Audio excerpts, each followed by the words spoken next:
And we are live at Dormont Memorial Stadium in Dormont, Pennsylvania, as the Gateway Gators take on the Central Catholic Vikings here on the Gateway Football Network. Gateway 7-2 on the season, the Central Catholic Vikings 5-4 on the year. The Gators come off of an impressive home victory against the Norwin Knights in conference. Meanwhile, Central Catholic winners of their last two football games. And while this is an interclassification matchup, Vince, it's a game between two teams who have a lot of playoff aspirations, and that playoff seeding rides on this game. Certainly, that's probably the only real intrigue you're going to get out of this game. Non-conference, both teams have already clinched playoff spots in 6A and 5A respectively for the Vikings and Gators, and so a bit of a resume building opportunity, but I am really curious to see how long these starters stay in. Will they go the full length of the game trying to bolster those resumes for the playoffs, or do the coaches sort of have that agreement that we want to keep all of our horses in the stable, keep everyone healthy for that first round of the playoffs, and kind of get guys ducking out after the first quarter? It's going to be interesting to see. Now, Vince, you had an opportunity to see both of the last two games on the road at McKeesport, at home against Norwin. First of all, talk about the way the Gators played last week in their conference finale against the Knights.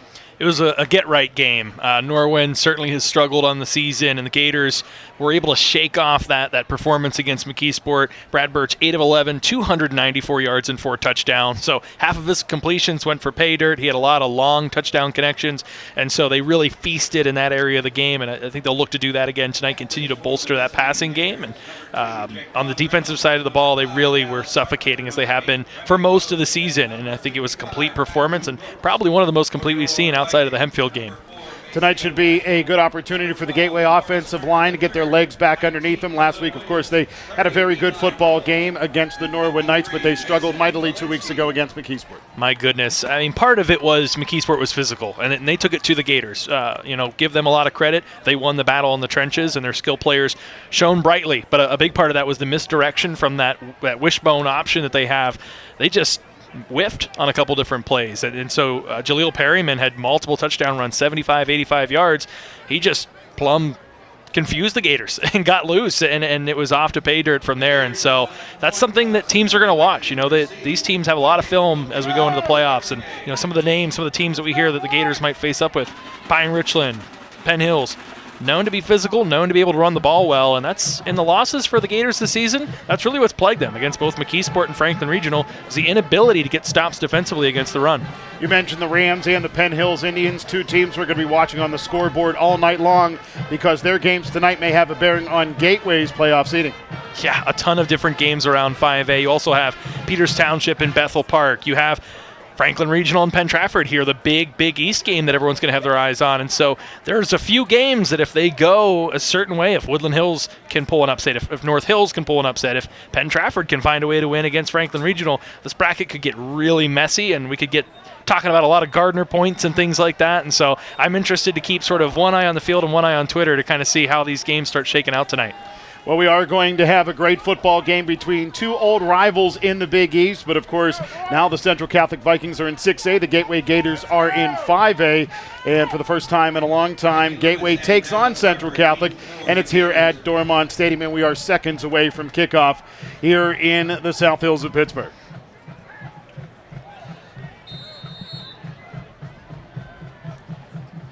So the Vikings will kick off to begin this football game. Right to left across your screen, they wear the blue jerseys with the gold numerals and the gold pants. Blue lids with the Viking horns on both sides of their helmets. Elect to kick off for the Vikings. Rowan Cotter will kick off for Central Catholic. Two Gators back deep to return. Kenny Lewis alongside of Dallas Harper. And we are underway in Dormont, PA. Harper on the return from around the 13-yard line. Takes it towards the middle of the field, cutting far side, finds a crease towards the 35 to the 36-yard line, where he will be brought down by a couple of Vikings, including Gavin Stanek. It'll be 1st and 10 for Gateway with the ball at the 36.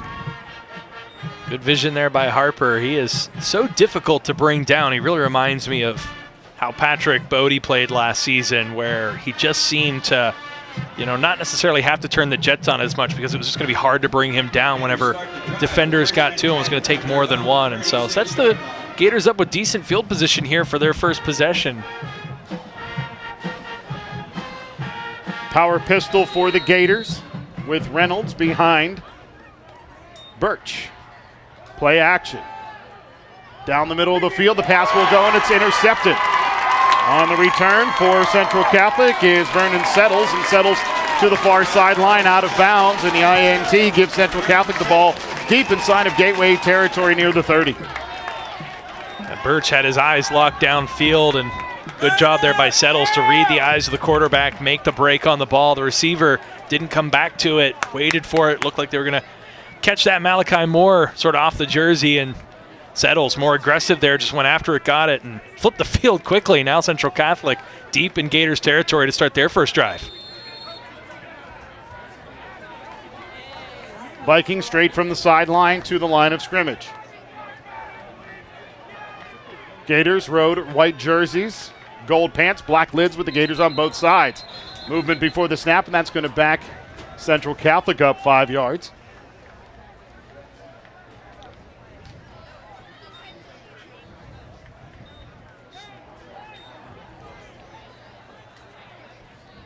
So false start against the home Central Catholic Vikings. First and 15 for the Vikings from the 37.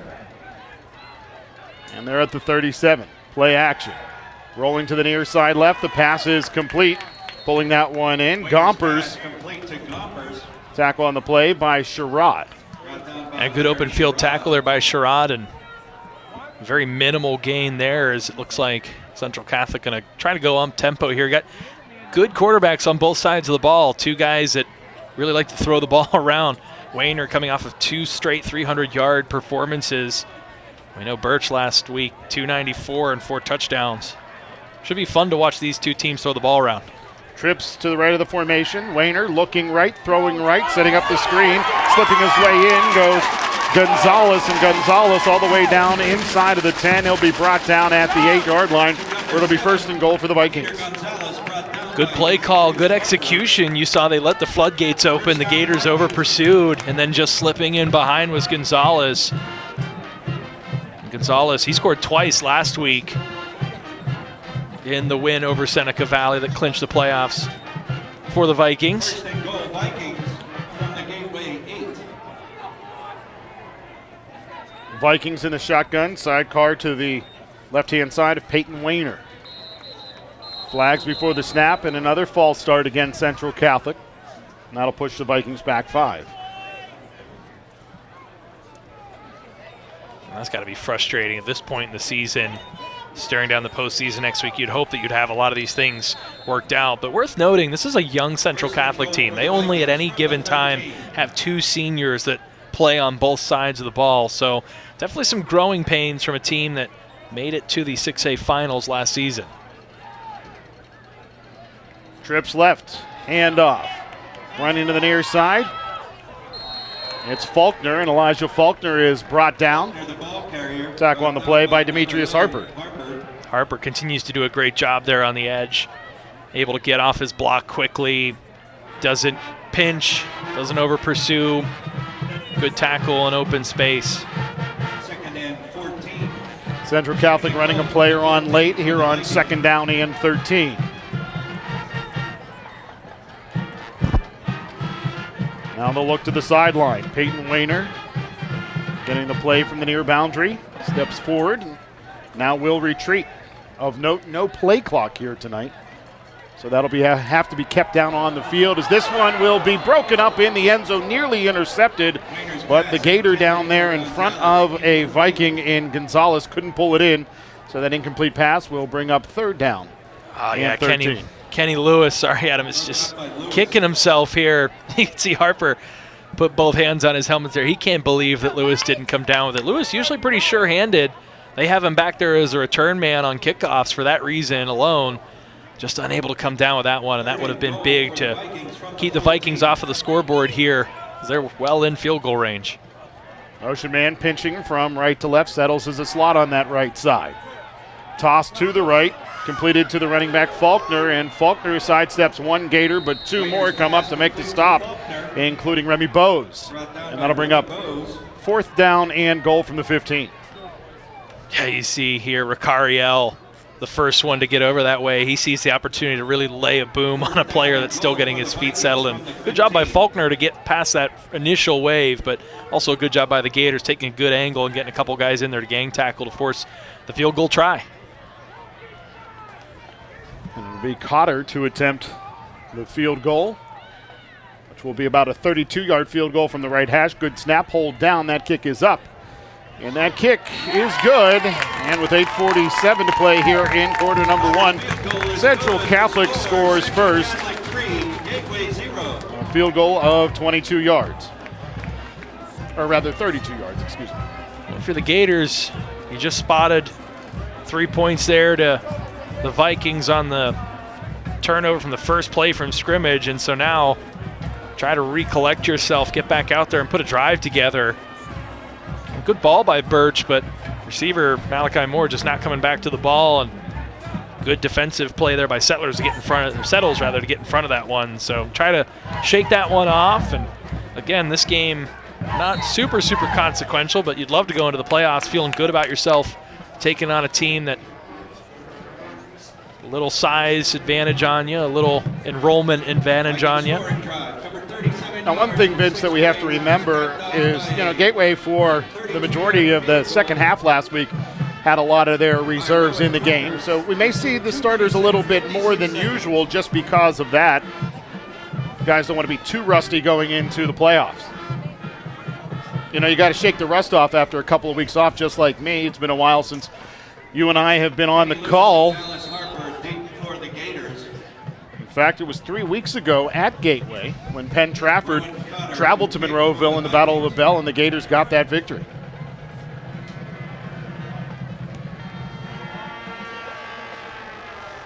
Caught by Harper again around the 13, cutting it to the left across the 25, the 30, the 35, the 40.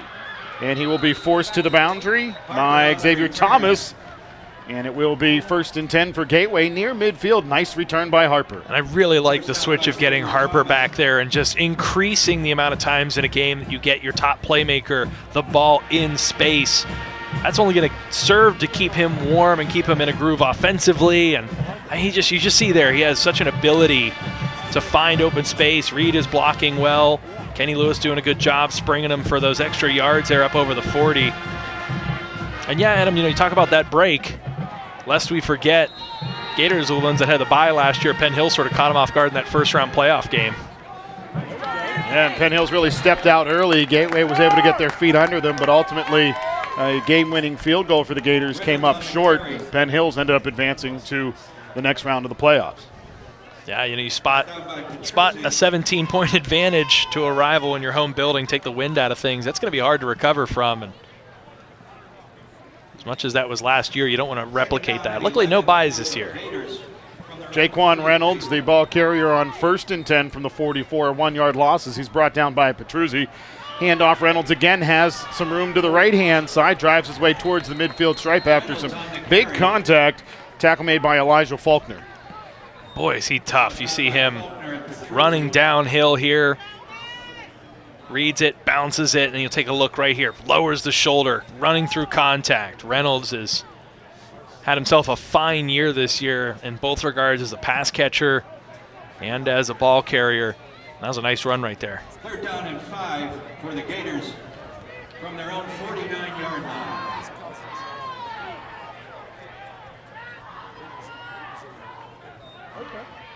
Power pistol favoring the right-hand side this time.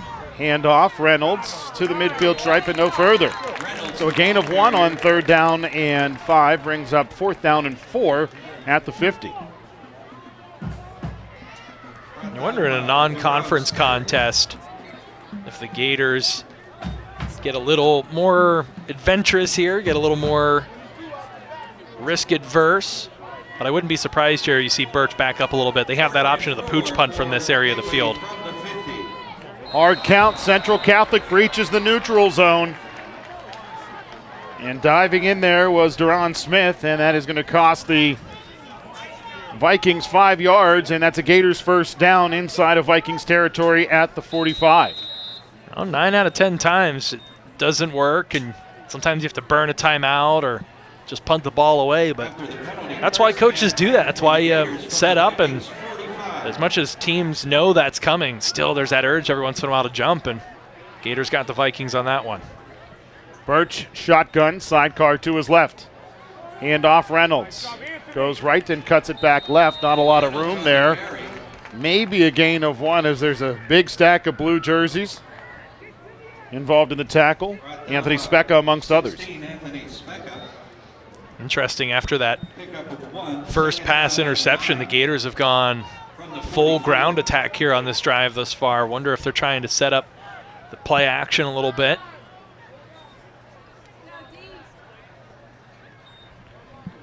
Play being called in from the sidelines as Birch looks over to both the decoys and whoever is the real caller tonight, which includes Donnie Hall, the offensive coordinator. Motion man, left to right is Livesey. Play action. Birch just fumbled the football. He wound up and the ball came loose, and Central Catholic falls on it at the 50-yard line. And he just got the yips there, just whiffed on it. I mean, the arm came forward and he just let go of the ball. I mean, take another look here. I mean, I've never seen that happen.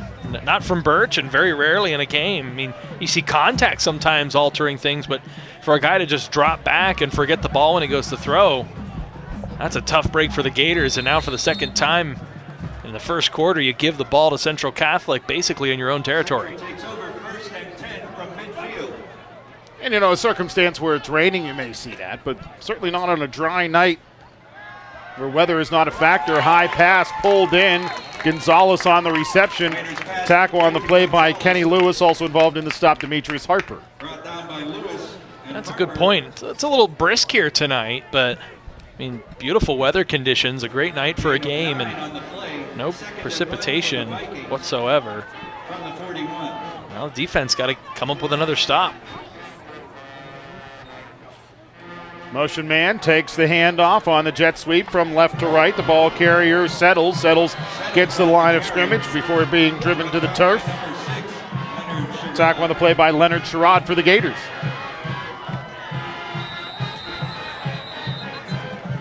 A good stop there. Brings up 3rd and short. We got a player down for... That's Settles, who came up with the initial interception. That's a big loss for Central Catholic, and that's the thing that you got to be weary of here in this game. Is, the last thing you want is for either of these teams, we look at it through the lens of the Gators, to be without a guy like Barron Fowler, Matthew Brooks, or Brad Birch. That'd be a huge loss. Time to take a look at the standings in the Big East Conference here in 5A. Franklin Regional has won at least a share of the conference title and the #1 seed in the Big East. Gateway Gators currently ranked 3rd in the Trib Live High School Sports Network rankings. #2 in the conference. Penn Trafford taking on the aforementioned Franklin Regional Panthers this evening. They're 2-2. Plum is 2-3. As they have finished up their conference play. Hempfield with a conference game to be played tonight against the Norwin Knights. We talked about, and looking at some of these games tonight, obviously the big one that stands out there is Penn Trafford hosting Franklin Regional, and that one going to determine if Franklin Regional stays alive for a wild card berth or if Franklin Regional can stay unblemished and win the conference outright. You and I, Adam, we talked prior to this, talking about the full picture of the playoffs, and certainly a team that's favored tonight is Pine Richland against North Hills, and if they would win them and Penn Hills over Woodland Hills, it would create a scenario where you'd have your 3 conference champions, and I say this because you'd have Pine Richland and Gateway as probably the 2 teams that would be vying for that 4th home opportunity. And so if a game like tonight, if these starters stay in, the Gators have a chance to bolster that resume a little bit. And we talked about who has the better resume. Pine Richland did beat the Central Catholic team, so that's something that the selection committee is probably going to weigh in when you look at common opponents and strength of schedule. 3rd down and 1. To the ground go the Vikings, and coming up just shy of the line to gain is the ball carrier Faulkner. Nice stop by Leonard Sherrod. A solo tackle brings up 4th down and about 1. Yeah, Yeah, that really looked like, you look right there, it looks like a first down. All Faulkner has to do is just sort of keep those legs running and fall forward. Sherrod came up with a heavy hit there, stopped the ball carrier right in his tracks, and now big fourth down here upcoming. Clock winding as the Vikings go to the ground, and they will give a little assistance to the QB, and that is enough for the first down. Peyton Wayner with the first down for Central Catholic. Easy enough. Just get all your big guys there. And you see this more and more in football now. Quarterback hikes it, and the running backs just come up from behind and just start pushing them. And that was enough. All you do is sort of fall forward behind his blockers. Notice no double motion or any yo-yo motion or anything like that. They just went straight ahead. Toss down this near left side. Gonzalez leaps up, pulls it down inside the 5-yard line. Kenny Lewis on the coverage for Gateway, but a great pitch and catch for the Vikings as Wayner finds Gonzalez, setting up first and goal inside the 5. They'll spot the ball inside the 2, shy of the 1. Boy, is Gonzalez good. We talked about him having a couple touchdowns last week. He's the go-to target for Wayner, and just high points the ball in traffic, juggles it a little bit, but is able to come down with it and then able to drag the defender down toward the goal line. I thought for a moment his progress and him not hitting the ground might have taken him in, but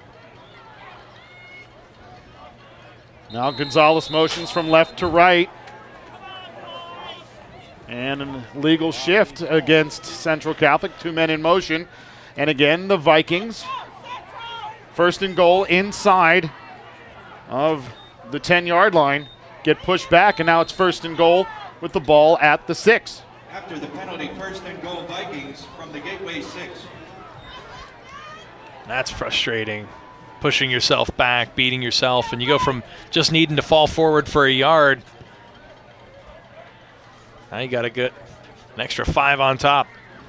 Handoff, hole over the right side, and the ball came loose at the goal line. Just shy of the goal line, the ball squirts loose from Faulkner, and the Gators will recover it. A takeaway by Gateway shuts down a first and goal circumstance for the Vikings. Want to take another look at that one, see who came in and jarred that ball loose, but Let's go, D. My goodness, take a look. That's what happens. I mean, you had a first and goal at the 1. All you have to do is fall forward with another QB sneak. Instead, first down and 6. You got to run it, and the more yards you got to gain, the more opportunities are for something to go haywire there down in a congested area along the goal line. And credit to the Gators defense. What a big-time stop, but they're not out of the woods just yet, Adam. I mean, they're in the shadow. They're in their own end zone practically, and so they're going to have to really mind their P's and Q's here after a couple turnovers early. First and goal. Toss, complete. Livesey hauled down out across the 10. That's enough for a Gators first down as the tackle is made by Gompers. But that certainly gives the Gators some breathing room. Yeah, that's big. And one thing to note, the safety over the top there, number 22, did not get into the play. Gavin Stanek, he was late coming onto the field. And so that gave Birch an opportunity to read where that weakness in the defense was, hits Livesey over the middle, and good job holding on to that for Livesey. He got tackled real hard up around his shoulders there, so was able to hold on to the ball. Handoff, Reynolds running right, nowhere to go. 2 Vikings were in there leading the charge, Ty Uhas. Reynolds has had a couple little holes here, but seems like more often than not, good penetration by that defensive front for Central Catholic, and they've got some size. When you look at some of these guys coming on and off, Darren Smith, 6'2", 285, being replaced down there by number 62, Malik Harrell, 6 feet, 330 pounds. They got some real hog mollies. Loss of 5 on that play brings up second down and 15. Play action now, a toss to the near side right on the misdirection. Reynolds out across the 20. He'll wiggle his way towards the first down flag. He needed 15. He picks up 14. And the Gators much more comfortable here on third and short. Interesting little route there. You see him fake the handoff and then just sort of circle out from the backfield. They'll get a blocker out there in front in Jacob Santo. Good execution there, and that turns second and a long, long ways to go into just 3rd and 1. And 1 for the Gators from the 22. if you're the Gators, you really want to keep this drive going here. I mean, obviously, you're down 3-0. You want to put points on the board, but more than anything, you want to give your defense a break. Yeah, regardless of how many guys are going both ways, talked about acting and reacting and the difference in the effort it takes as the Gators are going to go with the little shovel pass, and the pass is complete. Birch finds Malachi Moore, who drives his way out across the 35 to the 37-yard line. That's more than enough for a Gators first down on 3rd down and 1. Yeah, great execution there. You see everyone's kind of fooled on that one. It looked like Birch was going to keep that one and flare out with a pitch on the option, but at the last moment he goes from pitching to the left hand to the right hand forward to Malachi Moore. Moore, good job there, putting his shoulder down, making a few guys miss, spinning around and getting some yards after the catch. 1st and 10 for Gateway with the ball spotted at the 38. Motion man Livesey from left to right. Play action. Toss. Reynolds has blockers in front of him. Runs into one of his own teammates and gets knocked down at the 40-yard line. Had he been able to sidestep whoever that was over there at the 40-yard line, he had a lot of room in front of him. And I think that was Derek Selby who ran into him, the tight end. It was. You look, Selby finishes his block, and he tries to get off without holding, and in the process of doing that, he leaves his feet and ends up running into Reynolds and kind of kneecapped that play, which looked like it could have been a big gainer. Well, Vince, we played 12 minutes of football thus far. Central Catholic 3, Gateway 0. But really what jumps off the page at you is the fact that Gateway has given the ball to Central Catholic inside of Gateway territory a couple of times today, and Central Catholic's only turned it into 3 points. Yeah, credit to the Gators. They've bent but not broken twice now. As you limit to the field goal, and then on the goal line, goal-to-go possession, you're able to strip that ball away, and that's big. Let's take a look at the standings in 6A. Just 5 teams in the 6A classification. North Allegheny undefeated. Central Catholic, they finished up their 6A play with a record of 2-2. Seneca Valley's 1-2, as are the Cannon Mac Big Macs and the Mount Lebanon Blue Devils. All those teams in 6A. And I already talked about the fact that Central Catholic has claimed at least one of those playoff spots in the 6A classification as the Gators go to the air on the first play in the second quarter. A quick pass as Birch finds Livesey to bring it up to a 3rd and very manageable 2 from the 46-yard line. Livesey proven to be reliable in the slot the last couple games, coming down with some big receptions. That's something we haven't seen the Gators do a lot this season. It seems like the passing game is either screen pass, deep shot, screen pass, deep shot. I like sprinkling in some more of these dink and dunk plays. Take what the defense gives you. Keep the chains moving. Pistol, handoff, Reynolds. Can't find any room on the RPO there. And Reynolds just gets back to the line of scrimmage as he is stacked up. A bunch of blue jerseys there, including Matthew Petruzzi Jr., 6'2" linebacker, weighs in at 205 pounds. So 4th and 2, Gateway, offense on the field, but Birch stands way back. This may be a pooch punt, and that's exactly what it is. And not much to it, as it will bounce out of bounds at the 32-yard line. And yet again, it will be the Central Catholic Vikings starting with great field position this time at the 35, as it looked like it bounced out at the 32, but it crossed the boundary at the 35. Yeah, Birch has been pretty darn good at those pooch punts over this season. We haven't seen him do a lot as of late. And usually you see him drift a little bit back further into the shotgun and gives himself a little more. It seemed like he sort of didn't quite follow through, kind of pulled up on that one a little bit. And so we saw that one sort of go up a little more than forward. And I think he would have liked to have gotten a little more on that one. I really liked all your miming through that. You worked your way through it really well as the Vikings go to the air pass to the near side right.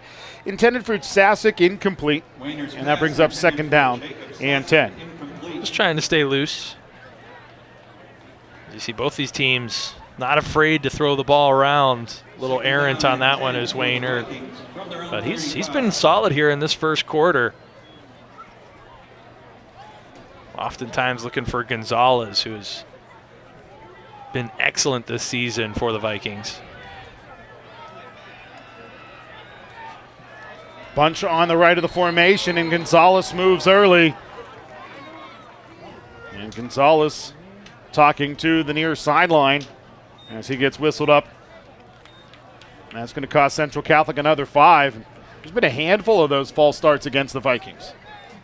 Yeah, an alarming amount for this late in the season. Gonzalez, if you're complaining to the sidelines, if you're a receiver, 15 for the Vikings. you know, the limited little bit of high school football I did play was at the receiver position, and the number one thing they teach you is you look down the line, you don't move until the ball moves. Any movement as a receiver is on you. Play action. Pass tipped, and it will fall to the turf, incomplete, as Matthew Brooks got his paws on it. He got his paws on a pass last week, and it led to a Gators touchdown. Yeah, big 6. Nice play design. Birch rolls out, looking down to his right, pulls back, throws it to his left. They had a nice wall of blockers, and Brooks sort of bumbled his way. He showed actually a pretty good amount of speed following his blockers to the end zone, and you could tell that it was a design play to get the senior into the end zone, and a guy that really has been well-deserved of that sort of recognition. Yeah, transferred into Gateway a couple of seasons ago as a sophomore, headed to an FCS-level program as that toss goes down that far sideline. The pass is incomplete. Livesey is on the coverage as the pass was intended for Gompers, and that will bring the punt unit out for the Vikings. Boy, a good job there by Livesey. He didn't get his head around, which a lot of times spells disaster for DBs, but you'll notice he does a good job not making contact there. He goes up, gets himself in front of the receiver, but he does not make contact. So good call there on no PI. And the Gators defense, I mean, they're holding taut for the 2 turnovers and a short punt, having a bit of shorter fields to work with. 3 possessions, only 3 points given up. Solid effort thus far. Very deep punt formation as Gonzalez will boot this one away. Wobbler. Caught. Livesey at the 40, the 45, the 50, where he'll be wrapped and brought down. A flag comes down late. I think Gateway may be guilty of an infraction here, as Ahmad Harris was in the vicinity of the flag. And those are killer. Absolutely killer. You set yourself up with the ball at the 50-yard line. Now you're going to be marching that backwards on all likelihood. Super frustrating. Legal block in the back against Gateway. And Ahmad Harris, the guilty party, pushes the Gators back 5 yards, or rather 15 yards. So instead of at the 50, this ball will be placed at the 32, as they say the infraction happens at the 37, or rather 47. Yeah, so you lose yourself over 15 yards there for a Gators offense that's shown some spurts, but hasn't necessarily found that lightning in a bottle just yet.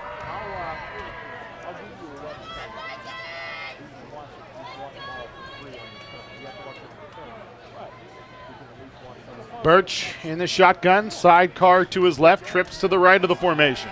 Birch looking right, steps up into the pocket, tucks, runs across the 40, the 45. He's got more than enough for the first down out to the 48-yard line. Excellent run there by Birch. And a late season non-conference game, you sort of wince a little bit as you see your primary offensive weapon sort of running across the open field like that through a mess of Vikings. But look at this, good elusiveness. Birch that's something I think he could go to a little bit more often and hasn't this year. And certainly you want him to stay healthy. You want him to make smart decisions with the ball in his hands. But I think he undersells himself as a runner. Power pistol. And Reynolds and Birch not on the same page on the RPO. Birch had planned to pull that one out, and I think Reynolds squeezed it a bit too much. And with the ball hitting the turf, Birch has to cover it up at the 45. Loss of 3, 2nd and 13. Yeah, real lucky that he was able to have that split-second decision-making there to get on that one before Matthew Petruzzi Jr. did, because they both were sort of the same distance, about a yard away from that ball, and Birch, give him credit, he got down quicker.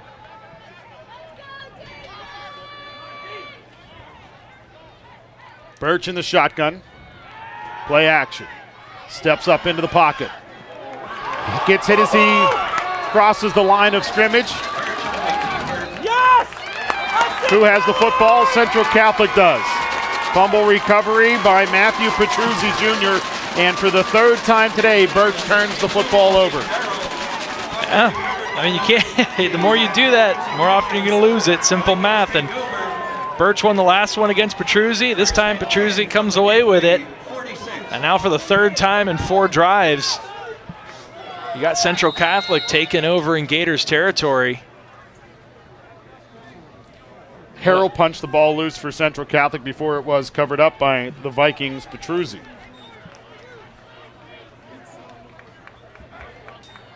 Vikings for the third time today with the ball inside of Gators territory after a Gateway turnover, and Central Catholic goes to the ground. Amari Shields on the carry. It's brought down after a gain of 3 inside of the 45 to the 43.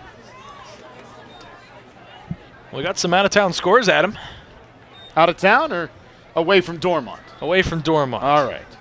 Upper St. Clair up 14-0 on South Fayette to start. Bethel Park leading 7-0 after a takeaway against Peters Township. And then potential anarchy brewing. Woodland Hills up 7-0 on Penn Hills. Well, those games really, it doesn't matter what the records are or what the teams look like year in and year out. You know, it like you said, can be anarchy between Penn Hills and Woodland Hills, dating all the way back to when Woodland Hills was founded in 1987 through last season. You know, 2 teams that, you know, they're going to go after each other each and every play. You know, that rivalry, it has been something special over the years. To the ground go the Vikings. Amari Shields is brought down. Nowhere to go. 2 Gators in there, Demetrius Harper and Matthew Brooks. This Gators defense is just playing unconscious right now. I mean, you see Harper and Brooks just knifing through as if they weren't even blocked. Missed assignments there for Central Catholic, and now they've got to make some decisions here. You're kind of in that 4-down territory, and my goodness, with how well Central Catholic's defense has been playing, you kind of dare the Gators if you don't get it here to go 60 yards. 4th down and 3 for Central Catholic. Peyton Wayner in the shotgun. Sidecar settles to his left in Shields. Play action. Looking right, throwing right. Pass, caught. Pulling that one in along the sideline. Cole Sullivan takes one more step before stepping out of bounds, and it's 1st down for Central Catholic inside of the 20. Harper has been solid all season, but I think he just lost sight of Sullivan there and thought he was going to be able to undercut that one and go up and high point that ball. A nice touch there from Wayner to get that over top of Harper. Sullivan runs a really nice route. Now a fresh set of downs deep in Gators territory.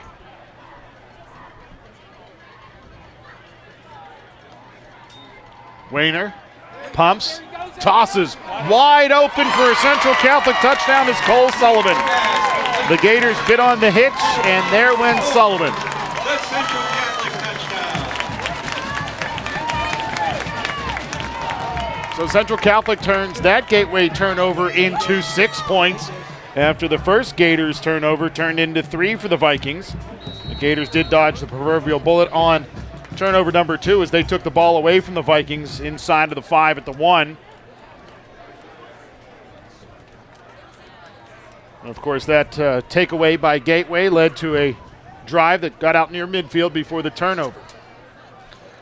The third of the game by Birch, and this time that cost Gateway 7 points in total as Cole Sullivan with the TD and the PAT up and in for Billy Lech. I mean, this one has the opportunity at this point to be a laugher. The Gators defense has held up really well.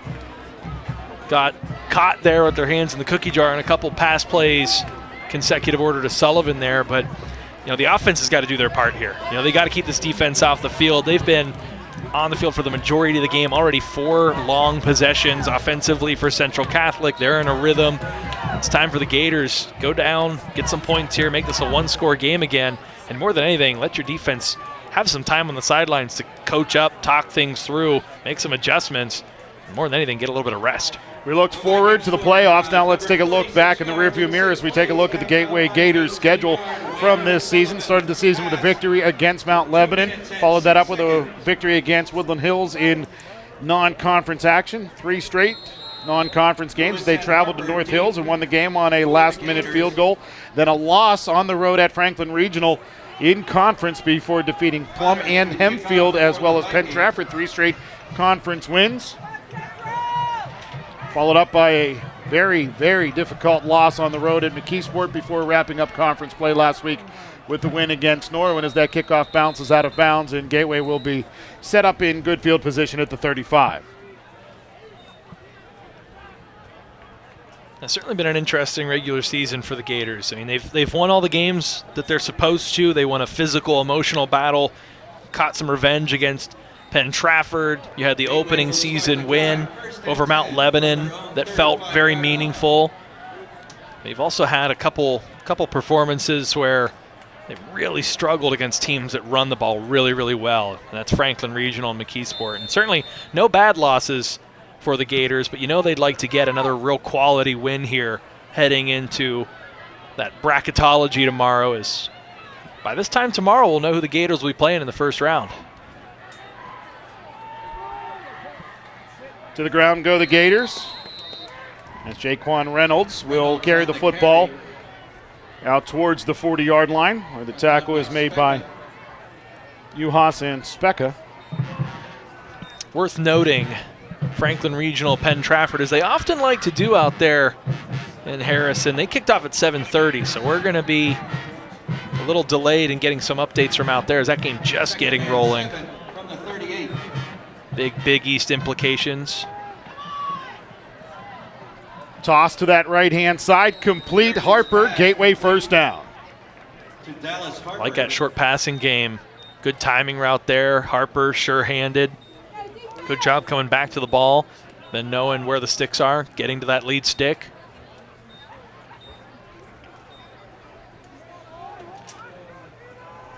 First and 10 Gateway from their own. So first and 10 for the Gators. Ball at the 48. 6:22 to go here at Dormont Stadium in quarter number 2. Toss to the right. Blockers in front of Reynolds. Inside of the 40. Out of bounds near the 30-yard line. So the screen to the right works to perfection for Gateway. And it'll be first and 10 at the 31. They've moved the ball well with these short passes, and then good job setting up blockers downfield once again. Biggest thing is, can you hold on to the football? It's been fumbles thus far that's plagued the Gators.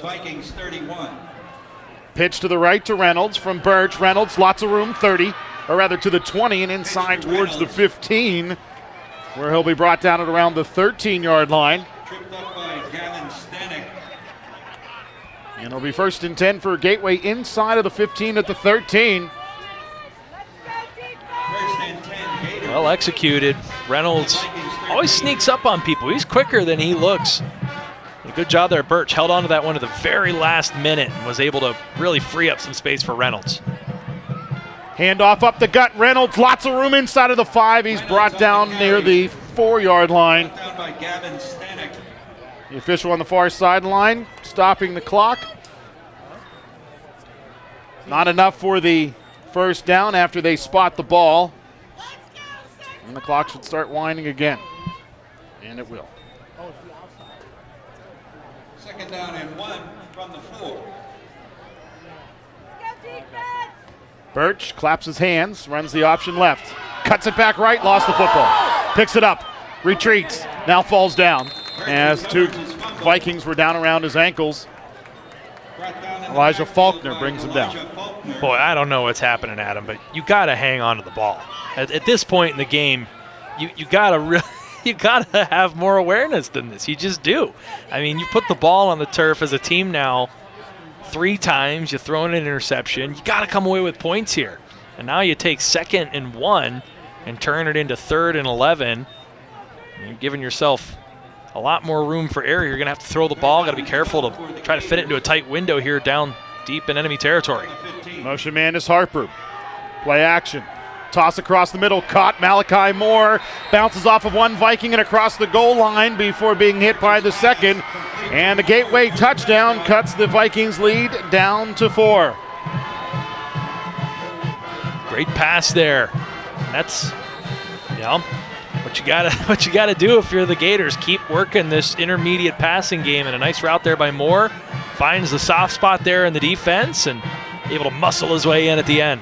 Lots of time there for Birch, which is a good sign as well, as the snap a little high, but the hold is down and that kick by Plaskin is up and in.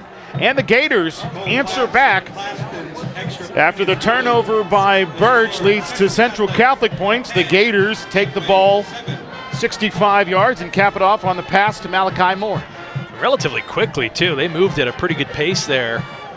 Every play, other than the fumble by Birch, which he recovered this time, was good chunk plays. So, they've moved the ball well against Central Catholic tonight. If they can maintain possession, hold on to the ball a little bit longer, avoid the turnovers, still, for as poor as this game has gone offensively for the Gators thus far through a quarter and a half, you're down 3 points with a chance to get another stop defensively and potentially get the ball back, try and get a go-ahead score before the half. Great strides are being made in research and treatment, but we aren't there yet. Worth noting, Penn Trafford is on the board against Franklin Regional. Took it down. Conlon Green, the quarterback, stuffed it in. And then Bethel Park has now opened up a 13-0 lead. So the Allegheny 6 looking like it's shaken itself out, with Upper St. Clair and Bethel Park up multiple scores. And no, nothing out of North Hills and Pine Richland thus far. Don't forget, a little bit of note for Gateway fans. If Penn Trafford does beat Franklin Regional, while Franklin Regional will come home with the #1 seed out of the Big East Conference, the Gateway Gators will take home a share of the conference crown.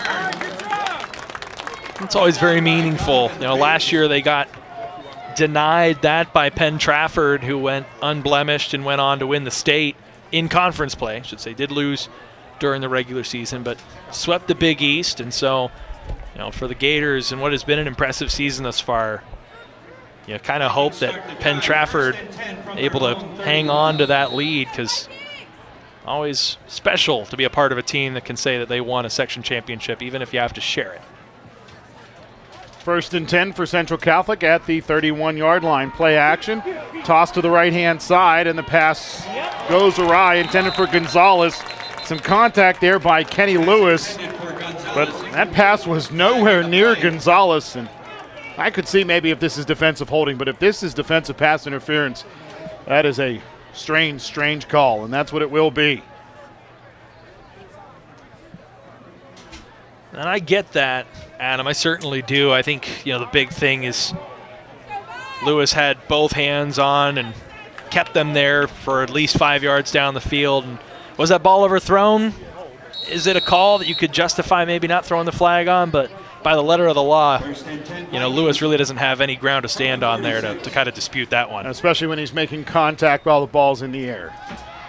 Toss near side right, complete to a Central Catholic assistant coach. And that incompletion brings up 2nd down and 10 at the 44-yard line. Or rather the 46-yard line for the Vikings. 2nd and 10 for the Vikings from the 46. For our Central Catholic fans that might be tuned in, Seneca Valley up 7-0 on North Allegheny. As much as the 5A picture is murky, 6A is even more confusing. Wayner off of play action, has some time, now steps up into the pocket, wrapped and sacked by Matthew Brooks. Backfield at 55. Matthew Brooks. Well, he's just so hard to contain. Take a look here. Just puts the head down and got himself into the backfield. And as soon as Wayner stepped up in the pocket, Brooks was ready there. Nice play. 3rd and 12 for the Vikings. Pistol formation. Now they'll settle in the shotgun. And Shields is next to Wayner. Wayner across the middle, complete to Gonzalez. Gonzalez gets hit shy of the 1st down marker. Nice open field tackle by Ahmad Harris, the junior. Well, once again, you got a 4th and short opportunity here. It does look like the punt team's going to come out, though. So thought they might try to go for it again there. They converted on the last 4th and short, but Ahmad Harris able to get this defense off the field, give the Gators a chance to get their first lead in this one. Well, that last time it was 4th and less than a yard. This time it's just about 2 full yards. I don't think you're going to get that same surge. Well, you're back about 5 or so yards further than you were the last time. Fake punt as the snap will go to one Viking and then hand off to another as Sasek will run to the left-hand side, and Jacob Sasek will finally be forced down inside of the 14 at around the 13-yard line. So a well-designed fake punt for Central Catholic. That was well designed, and Adam got Demetrius Harper down on the far sidelines. That's not a good look for the Gators. That's a guy you desperately want to have firing on all cylinders, not only tonight, but moving forward into next week. He's been so good as an edge rusher. A couple interceptions against Hempfield earlier this season. He looks to be on a good bit of pain. So Peyton Wayner took the direct snap. I believe that is who did take that direct snap. And then the handoff went to Jacob Sasick, and he ran from right to left all the way down inside of the 15. And ball will actually be spotted. Originally it was at the 13, now at the 12, as Harper still being tended to by the Gateway athletic trainer. So 3:01 to play here in the second quarter. Central Catholic looks to answer the Gators' answer.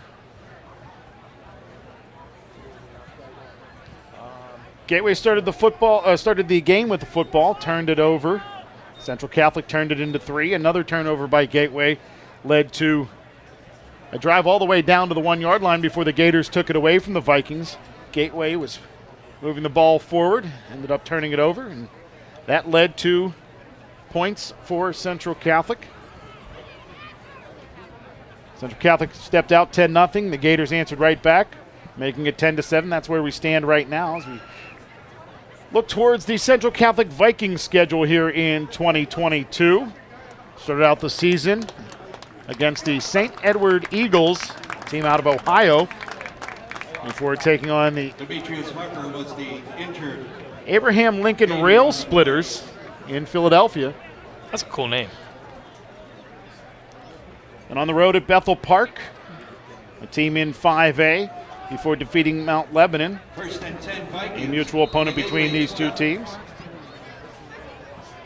Then North Allegheny, one of the losses in 6A for Central Catholic. So Harper off to the sideline as the Vikings return to the field, and they'll go to the ground. Amari Shields, the ball carrier. Shields with a 10-yard touchdown last week in a narrow win over Seneca Valley. Someone that they trust as just a sophomore, but getting some quality carries here late in the season.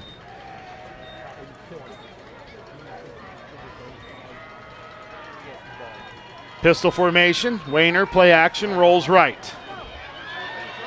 Tosses to the near corner and well out of bounds. That one will carry to West Liberty Avenue, incomplete. Well, if that catches the hill, that's going to roll a long ways. Good luck getting that back. But, I mean, you look here, Ricariel gets loose. You see him charging towards Wayner, and he knew he had to get rid of that one or else he was going to get popped. So good decision there to just sort of live for another down, throw that one away. Central Catholic students and their other young fans prepared for bedtime, as apparently their theme for tonight, pajamas. On a cool night, some warm thermal pajamas doesn't sound like the worst idea. Yeah, some of those insulated slippers. Heck yeah.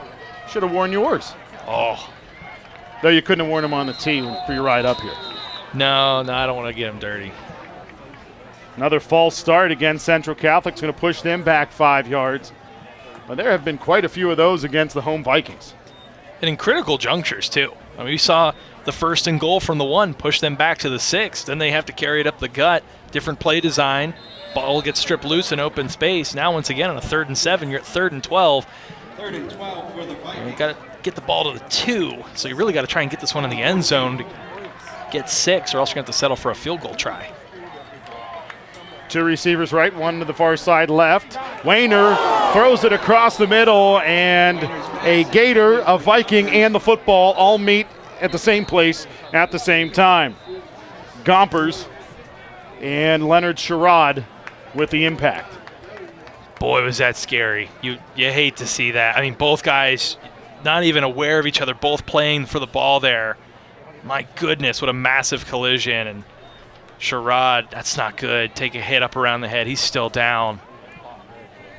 And that was in, the sternum. Obviously the head is a concern, but the way he's, kind of writhing around, that can be a circumstance where it can be a shoulder, it could be a stinger, it could be, a stinger to the sternum, which can really knock the wind out of you, which is certainly nothing fun. Just a beautiful evening here in southwestern Pennsylvania for tonight's interclassification football game. Clear skies, 50 degrees, not too damp, which makes things pretty comfortable even though it is around that 50 mark. Light winds this evening, and the sun set well before kickoff here in the South Hills of Pittsburgh in Dormont. Dormont Memorial Stadium, home of the Keystone Oaks Eagles, amongst others. As this stadium is regularly rented by Catholic schools, both in the city, obviously, with the Central Catholic Vikings, and in the South Hills, notably St. LaSalle and Bishop Canavan. You see Sherrod running off without any help there, rolls out, you would hope concussion or anything of that sort. So hopefully he just got the wind knocked out of him there and will return to the game. Talked about this before. Sometimes it hurts worse to get hurt than when you get injured.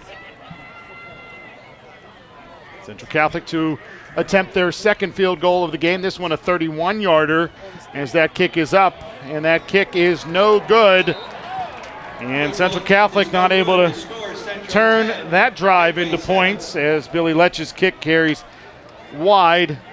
And Gateway will get the football with 2:17 to play here, and an explosive offense that we saw move the ball very quickly on their previous drive. Let's see what they can do here as they get the ball back.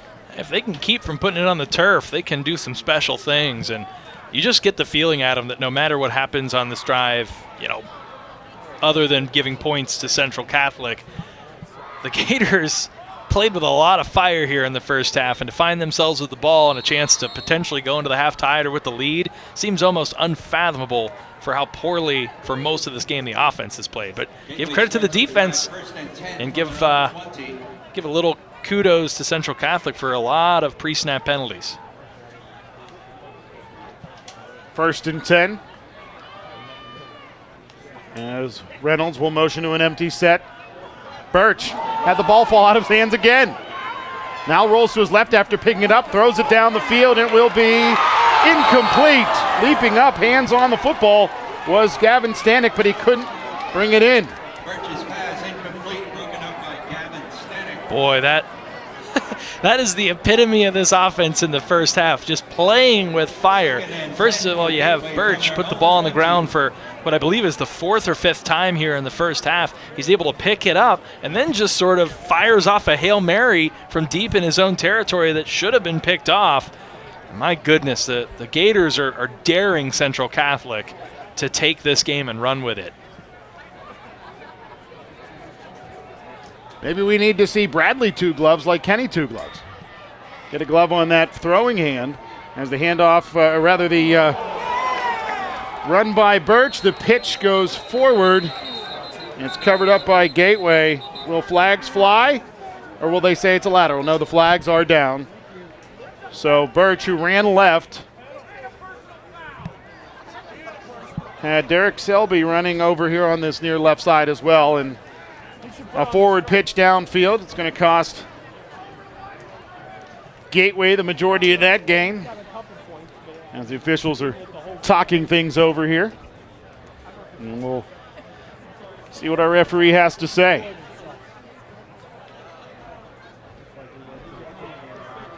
So an illegal forward pass against Gateway. Loss of down, and they'll push him back. Well, now you get into the territory where if you can't pick up a first down, you're either going to have, if you don't get the first down and you have either an incompletion or a chance for Central Catholic, who still has all 3 of its timeouts. Neither team has taken a timeout. Now you give Central Catholic a chance to get the punt return unit on and a chance to get points for them. Play action. Birch tosses. Reynolds can't hang on to it. Quite frankly, that worked out for Gateway, because if he catches that one, he may get hit and the ball comes loose, and Central Catholic gets it deep inside of Gateway territory. Instead, it'll bring up 4th down. Yeah, the Vikings had that one completely sniffed out. Sullivan coming in and making matters even worse, laying the boom. Just an open shot there on Jaquan Reynolds, and now you're forced to punt, and still a lot of time. Gators didn't even take a full minute off the clock there, only about 30-ish seconds, and now they give the ball right back to Central Catholic, whose return man will have their heels barely in their own territory. Gators going to have to hunker down once again to keep this a one-score game going into the half. So Cole Plaskin with the true punt formation for Gateway. Gets away a wobbling punt that takes a bounce in favor of Gateway, but will be returned by Xavier Thomas, and Thomas will dive his way inside of the 45 towards the 40-yard line where the tackle is made by Donovan Biggs, the Gateway junior. And Thomas, a good job there catching it on the bounce. A little risky there, but he's able to make a quick move, get to the right, get behind a couple blockers. That extra 10, 15 yards when you have 93 seconds left and all 3 timeouts just opens up so much more of the playbook. Now Central Catholic can really take their time here. They've got all 3 of those timeouts. They can run the ball, pass the ball. They've got a chance to be real unpredictable here with this 93-second drill.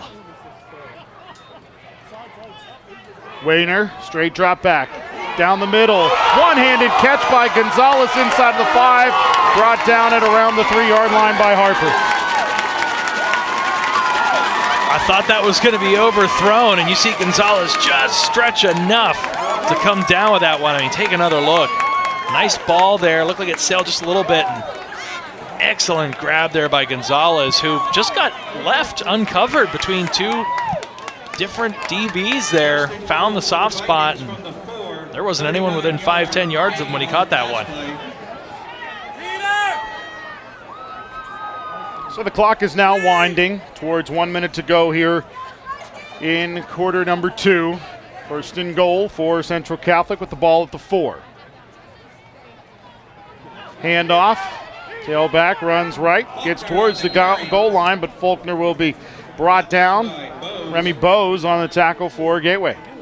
And if you're Central Catholic, you're not necessarily upset about that because kind of want that clock to run down as much as possible before you score here, assuming that you're able to score, which can't make any assumptions at this point with how incredibly well this Gators defense has played in red zone defense, forcing a couple field goal attempts. Plus a turnover. And the turnover. Pistol formation. Faulkner nowhere to go over that left side. There were Gators there to make the stop. Involved in the tackle for Gateway, Amari Gans amongst others. And now time becomes a little bit of a factor. You got 2 plays left. Timeout taken there by Central Catholic. Luckily, both teams have done a good job clock management, keeping those timeouts in the back pocket. Don't forget, coming up at halftime, we'll see the Gateway Marching Band with their halftime performance. And we will also have the Trib Live High School Sports Network halftime show. Chris Harlan and Don Rebel, your hosts week in, week out of our halftime coverage. Of course, we will have coverage of Gateway's first round playoff game next week. And hopefully we will have it at a venue that has internet service, which would be fantastic. Well, there's a lot to sort out, Adam. I mean, it looks like Bethel Park and Upper St. Clair, who both have double-digit leads, are well on their way. Upper St. Clair up 28-0.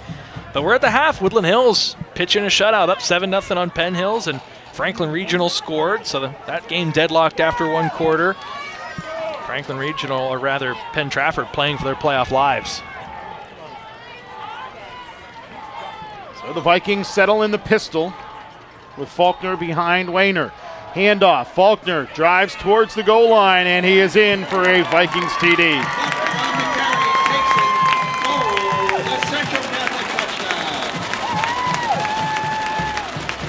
And to add injury to insult, Darren Fowler is slow to get to his feet, but the good news is he's able to get to his feet and will stay in the game here on this field goal block situation on the extra point. Tough to keep asking your defense to come up with those stops and goal-to-go situations.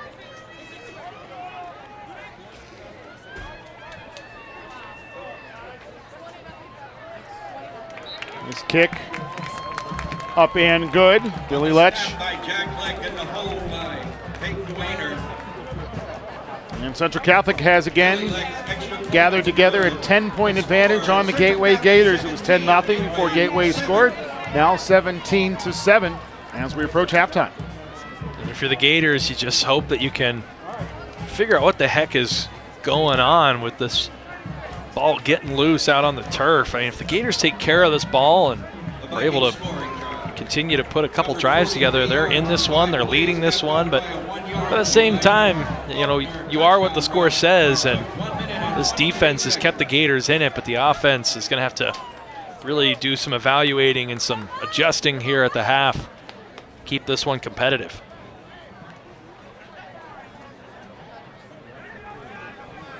But don't count out Harper here. He's had a couple nice returns early in this one. I think this is a situation, if you are the kicker, Rowan Cotter for Central Catholic, keep it away from him at this point. Oh, absolutely. I'd rather give Gateway the ball at the 35 than put it in his hands at the 15. Cotter to kick off for the Vikings. And this one will be nubbed, caught by Kenny Lewis at the 20, to the 30, to the 40, and he will be brought down at around the 43-yard line. And with 3 seconds to go here, do the Gators take a knee or do they take one shot to the end zone? Boy, I would normally say no question, just try and hit Harper over the top. You know, that's a guy that can go up and wrestle the ball away from anyone and drag people to the end zone, but every time the Gators have tried to go deep tonight, Birch has lost the football, and so you have to take that into account. Last thing you want is a fumble recovery going the other way as you're trying to get into the locker room. So, I mean, I think you take a shot here, but boy, you got to be careful.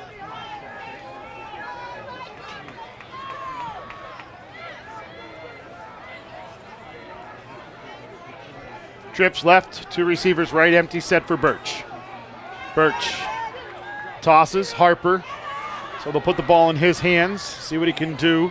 Spinning away from tacklers and will be knocked down on the stat sheet stuffer at the 45-yard line, and that will be the final play of half number one, and the Central Catholic Vikings take a 10-point lead into the locker room.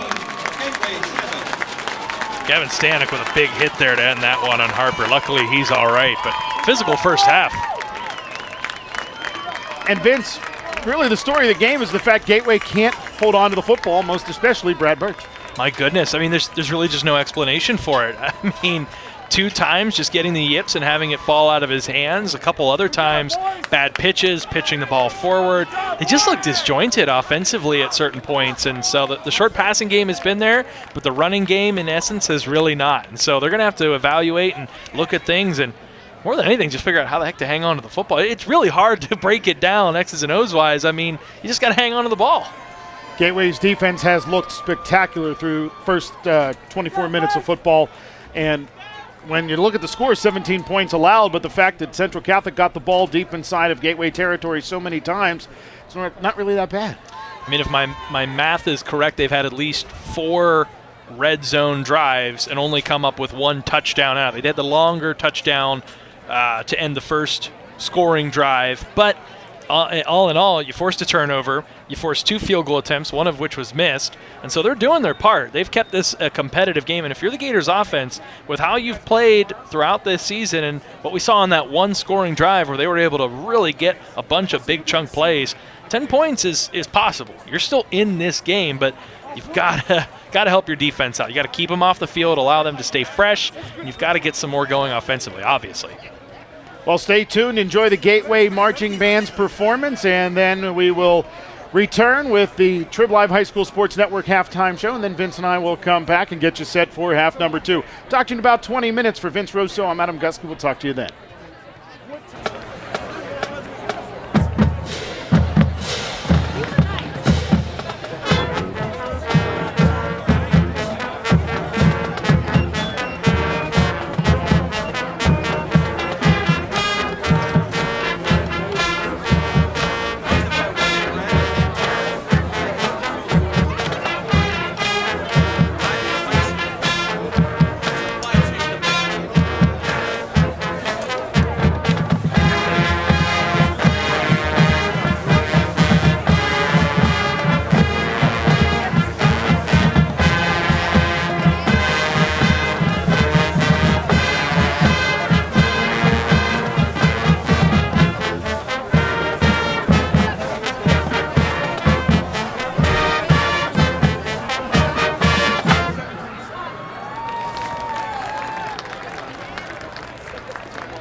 And we wish you a pleasant good evening here in Dormont, Pennsylvania, as the Gateway Gators take on the Central Catholic Vikings. It's halftime, and the Gators trail the Vikings 17-7. And it was a story of the ball on the ground for the Gateway Gators through the first 24 minutes of action. Can't tell you how many times that we saw Brad Birch put the ball down on the turf, and that was compounded by the fact that he also threw an interception and nearly threw another. Yeah, and we used the term in the first half, but it almost feels like he's got the yips, like just not being able to come down with that ball. 2 of the 3 deep attempts, he lost the ball. And even the third time he threw the ball deep was after he lost it, corralled it, threw it. That one should have been intercepted, went through the hands of a defensive back for Central Catholic. And so, for both of these teams offensively, a pretty sloppy first half. But Central Catholic minimized their mistakes, hit on some long passes, took better care of the football. But they did have a lot of procedural penalties. They sure did. Tons of penalties before the snap. False starts abundant, some illegal shifts, and it was a rough go of it, and I'm sure that's something Terry Totten addressed at halftime. And even on defense, they jumped on a 4th and short that gave Gateway new life on a drive that they weren't able to punctuate, but it still kept that offense on the field. So both of these teams searching for a little more consistency in the second half, and I think with how poorly some of this game has been played, you'll probably see the starters stay in. I'm sure the coaches aren't super happy on either side with how this game has been played thus far. And you've got to weigh whether it's an issue of, do you want to avoid injury, or do you want to have players fresh and ready for the playoffs? For the 6A playoffs for Central Catholic, and for the 5A playoffs for the Gateway Gators, as that kick by Cole Plaskin goes short, and it is scooped up by a Viking over there on the far sideline. He will be wrestled down. As on the return, it was Gompers and a couple of Gators involved in the stop. So we kept our eyes on the scoreboard at the half. Quick for Central Catholic. Mount Lebanon and North Allegheny are now both leading. If that holds, Central Catholic would be the 3 seed. On the other side, we finally have a score that Pine Richland is up 13-0 on North Hill. Certainly not super surprising, but all stuff to keep an eye on as we head towards the bracket release. Toss across the middle. That pass is complete. The ball is punched loose by a Gateway Gator. Turnover by Central Catholic. Scooped up by a Gator in Leonard Sherrod. Sherrod finally wrestled down. A flag came in after the takeaway. Yeah, that's going to be a blindside block on Ricari L on the return, so that's going to march some of these yards off. And the Gators have had a few self-inflicted wounds on the special teams or on turnovers where they've had some blocks that have pulled things back for them. They had a block in the back on a Chris Livesey punt return that would have set them up at the 50-yard line, backed them up all the way back to the 32-yard line.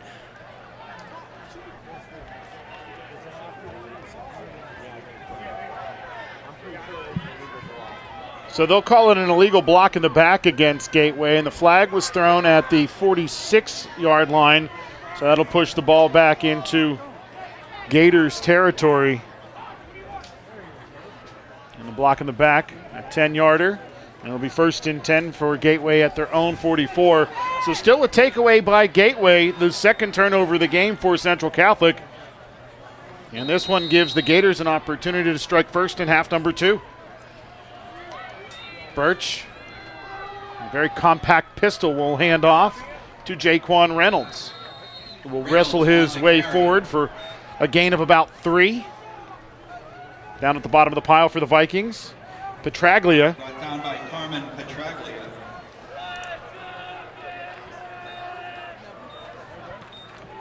Second and 7 for Gateway. Ball approaching midfield. Gators going to try and establish that ground game. Really struggled in the first half. Reynolds had one good pop for about 5 or 6 yards, but other than that, the Gators have done a good job in pass pro, have given Birch time to throw, but they have not been able to run the ball all that well.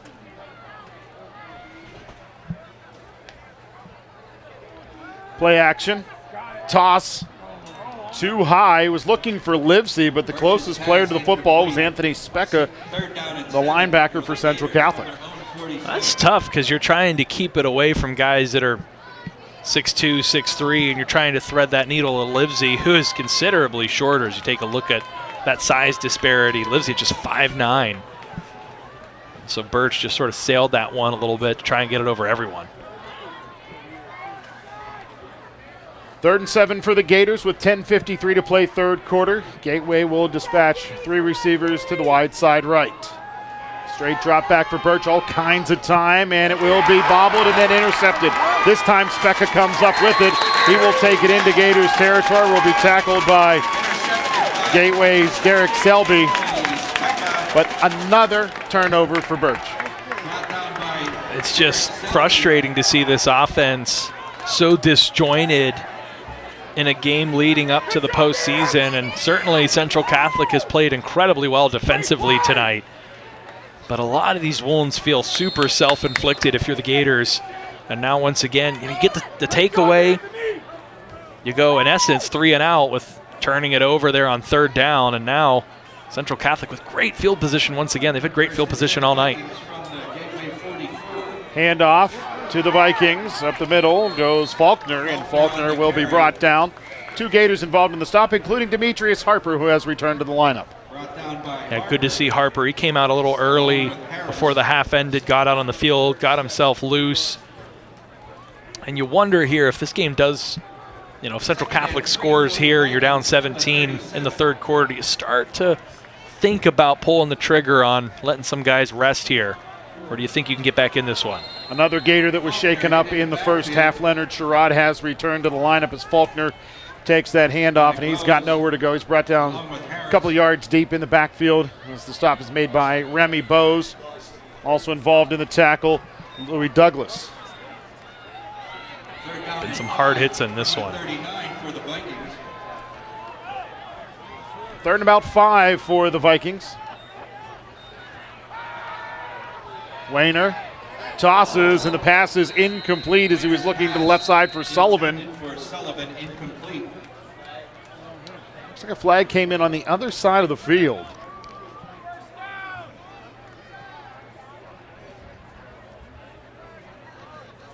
Check in with our referee and see what this is about.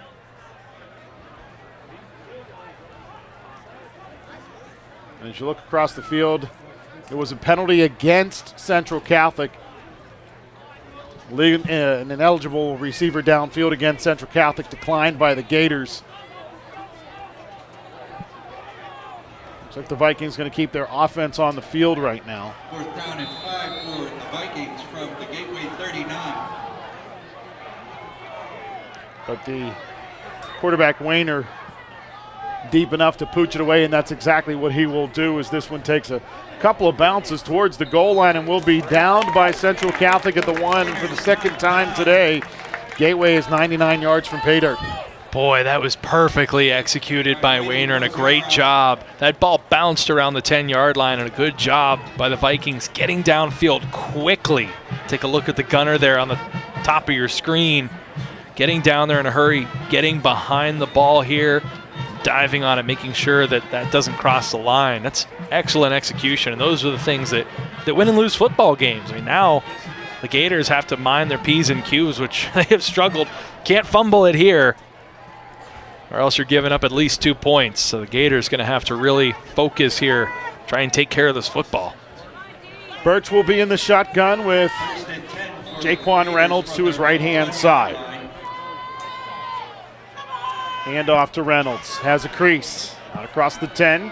He's got enough for the 1st down. Out towards the 14. How about that downfield blocking by Matthew Brooks? A drive block of 20 yards capped off by a pancake. Now he lives for that. You know that fires him up. He just ran those 20 yards. He's probably got more energy at the end of that play than he did at the beginning. As you take a look, you see him there at the end. My goodness. That is not a guy you like lining up across from. 1st and 10 Gateway from their own 14. Hand off Reynolds running left. He's hit and brought down. Hit hard was Reynolds at around the 11-yard line before being driven back and down by Faulkner. What a big hit there. Take a look.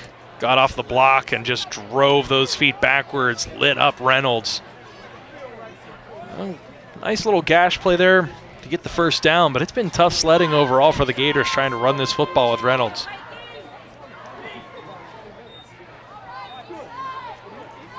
$8:30 to play.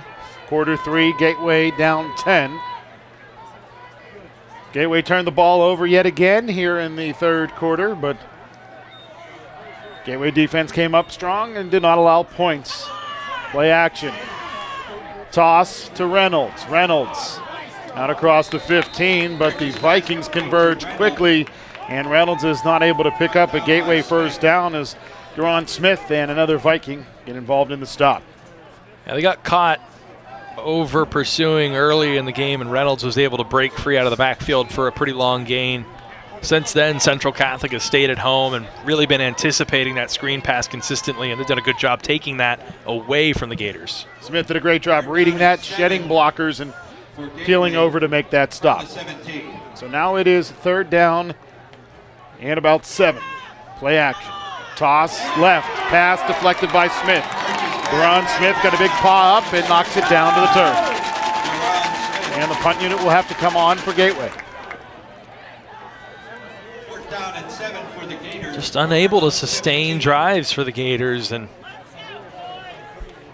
now you're going to give Central Catholic the ball back, likely in your own territory once again, unless Plaskin can really nail this one and get a good bounce. That's just tough to ask your defense to hold whenever they're on a short field again and again and again and again. Low snap. Plaskin gets away a wobbler. Takes a nice bounce in favor of Gateway and will continue to roll in favor of the Gators towards the 30-yard line. To be frank, Carlos Diggs picked that up at around the 40. That had a couple more yards in it. It did. That's a frustrating mistake from a freshman there. You got to know better, even if you are a 9th grader. And so they have it with 60 yards to pay dirt, and that's arguably been some of the worst field position that Central Catholic has had tonight. Vikings will start the drive, 1st and 10 from their own 40.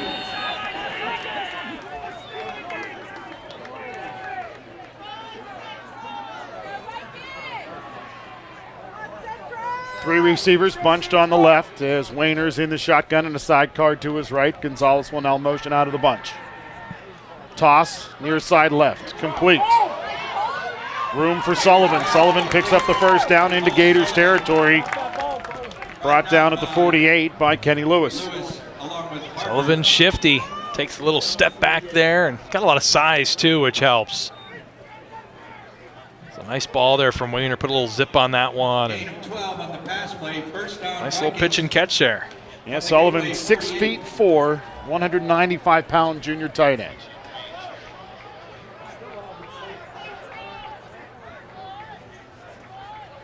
Now Sullivan will motion left to right and then settle and moving along the front 5 for Central Catholic.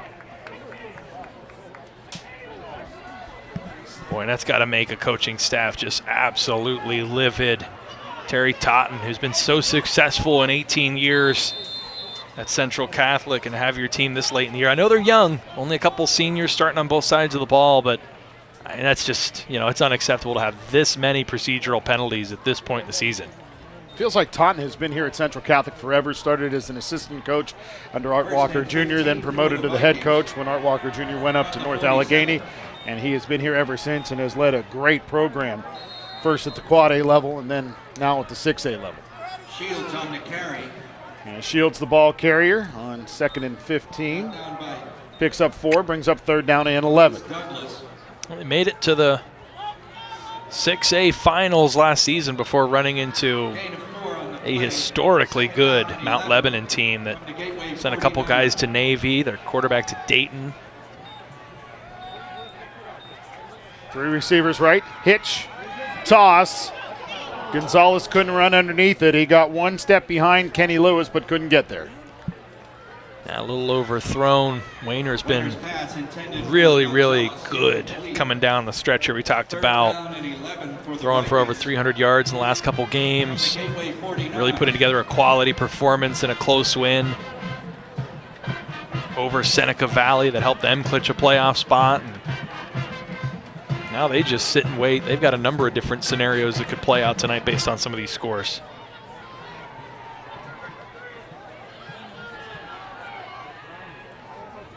Wayner in the shotgun, all alone back there in the empty set. Motion man from left to right is Shields. Stepping up into the pocket is Wayner. Pass complete to Gonzalez. Tackle made in the open field by Harper. Dallas Harper making the stop on 3rd and 11, gain of just 9. That's a heck of a stop there. You got Demetrius Harper coming up a little bit limp as you take a look at that replay once again. The other Harper on defense forcing a 4th down. It might be go for it territory again. It might be pooch punt territory again. I mean, they executed on it so well on the last one. And again, it's the risk you take with these guys all playing tonight. Your first teamers, Demetrius Harper. We've seen him get shaken up a few times this year. He seems resilient. Hopefully that's nothing serious. Look at how far Wayner is back in the shotgun. I think we might see another punt here. Peyton Wayner, play action, rolls left, throws left, pass complete. Central Catholic first down. The ball came loose, but that was after Sullivan was brought down. Tackle on the play by Dallas Harper. Sullivan, he's got not only the skill but the size as well. I mean, when you're 6'4", 195 pounds at the high school level, as you see, he's able to snatch that one back up there after it squirted out. But hard to bring that guy down in open space without him falling forward for a few extra yards. That's exactly what happened there. And he's just a junior, so you got to think that by next season, put another 10, 15 pounds on him up above the 200 mark. And as to the ground go the Vikings. Running left is Amari Shields, and he will be brought down along the boundary. Demetrius Harper, or rather Dallas Harper on the stop, also involved on the tackle, Amari Gans, the sophomore. A game that has some interest to Gateway fans. The Woodland Hills Wolverines lead the Penn Hills Indians 7-3 in the 3rd quarter. If they're able to pull that, I wouldn't necessarily call it an upset because it is a rivalry game, but certainly Penn Hills with a better record coming in, that could really set off, as we talked about earlier, some anarchy. Get the dominoes starting to fall should that happen. Well, I mean, you've got Penn Trafford up on Franklin Regional currently. Granted, Bethel Park up 20-7 on Peters, and Upper St. Clair up 28-0 on South Fayette. They're taking care of business on their end. Bethel's already in. Upper St. Clair will clinch with what looks like a pretty sure-handed victory. But that Northeast Conference, Pine Richland's getting it done 13-0 over North Hills, but things are far from settled. I mean, North Hills, they're 3-6, but 3-1 in conference. They still have a shot at a playoff berth even if they lose tonight. Shields settles to the left-hand side of Wayner. Will take the handoff, drives his way towards the line of scrimmage where he's brought down by Roberson Louis June. Freshman on the stop, 6 feet, 240 pounds. I've been trying to see if Baron Fowler has been out there. He most assuredly has not played defense here in the second half, and I tried to see if he was on the offensive line, and I wasn't able to see that. Last time the Gators had the ball late in the second quarter, Chase Gabriel had taken his spot at the guard spot.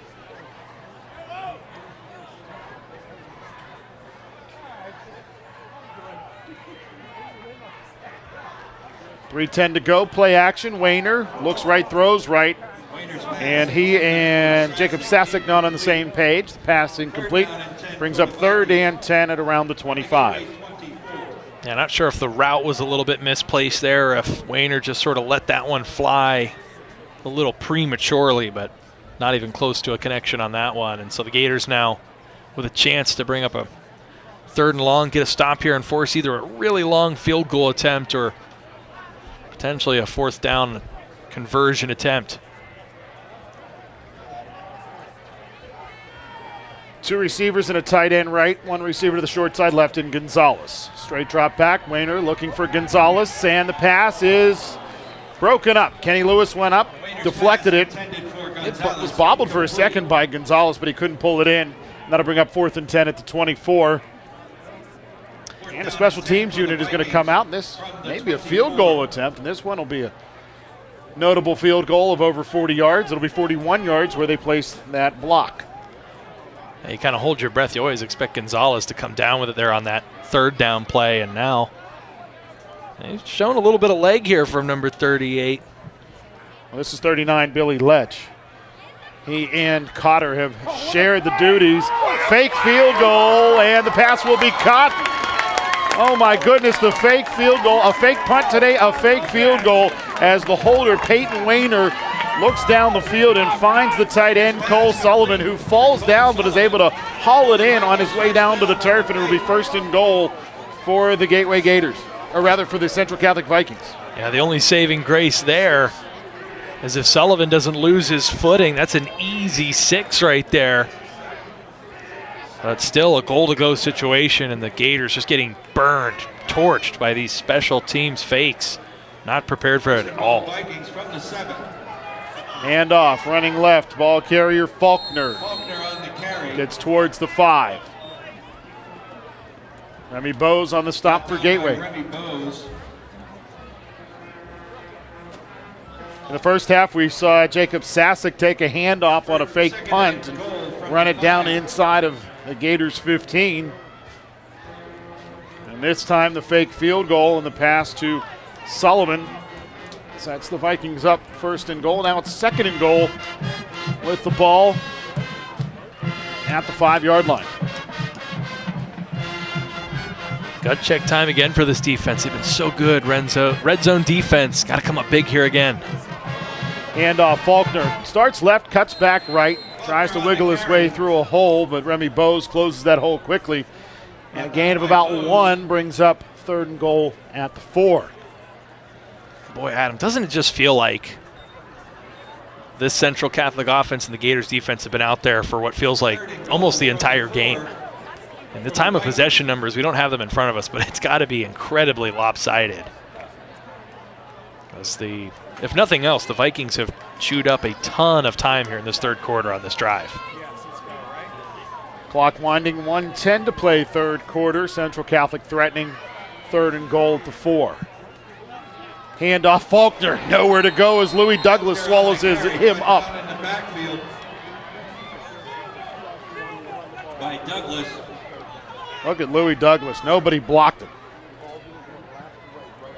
Well, it's the one real bright spot has been this defense tonight. Special teams and offense have been underwhelming for the Gators, but defensively they've just continued in every one of the games this season outside of that second half against McKeesport to just be difference makers. Again, they forced the field goal.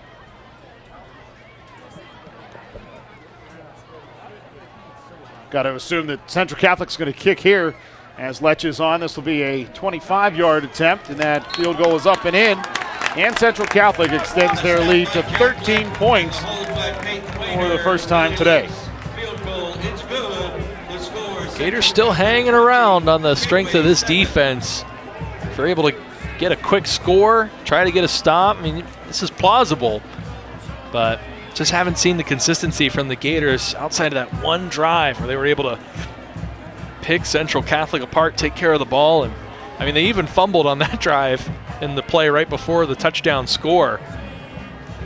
I mean, they had a goal-to-go situation before Birch fumbled and then was able to hit Malachi Moore for 15 yards and a score. We've talked about the Big East Conference tonight. We've talked about the Northeast Conference tonight, but take a look at this Allegheny 6 Conference. Bethel Park, the number 1 team in 5A, well on their way to a conference title. Number St. Clair, 3-1, number 2 in the conference, and number 5 in the Triv Live High School Sports Network rankings. Peters Township, 3-1, South Fayette's 2-2, Baldwin and Moon, both 0-4 on the season. Yeah, and that slugfest, the Tigers up 28-20 in a game I'm sure everyone is fixated on. Waiting for those results with bated breath. Yeah, the Allegheny 6.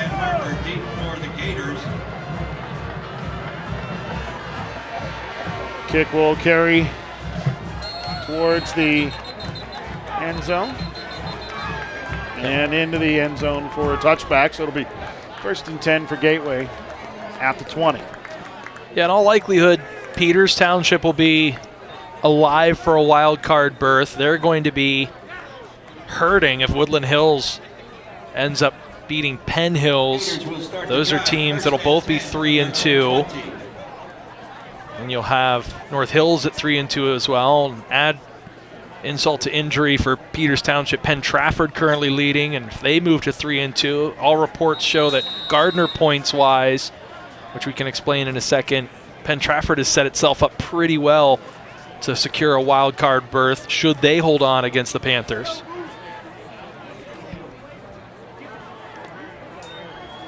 Shotgun. 2 hitches and then a toss to Livesey, who was on the crossing pattern. Livesey has his jersey pulled and drags him to the boundary. Does a Central Catholic Viking. As the tackle made by Specca. That's enough for a Gators first down, out towards the 31-yard line. So just as I say that, Franklin Regional has scored, tie that game up at 14. So for folks at home that don't know, ties for the playoffs are broken by head-to-head competition if possible. 3-way ties are also broken with head-to-head results. But if that can't break the tie, they go to Gardner points. And if that doesn't work... Play action. Toss. Harper jump ball. He can't pull it in. Nice defensive job there by Stanek to get it away from Harper. Just hung up too long.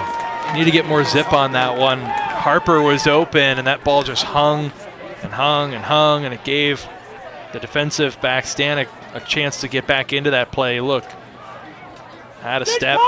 That one, you see, he just sort of has to wait there, and it becomes a jump ball. And Stanek a good job of at least making sure that if he's not going to get it, nobody's going to get it.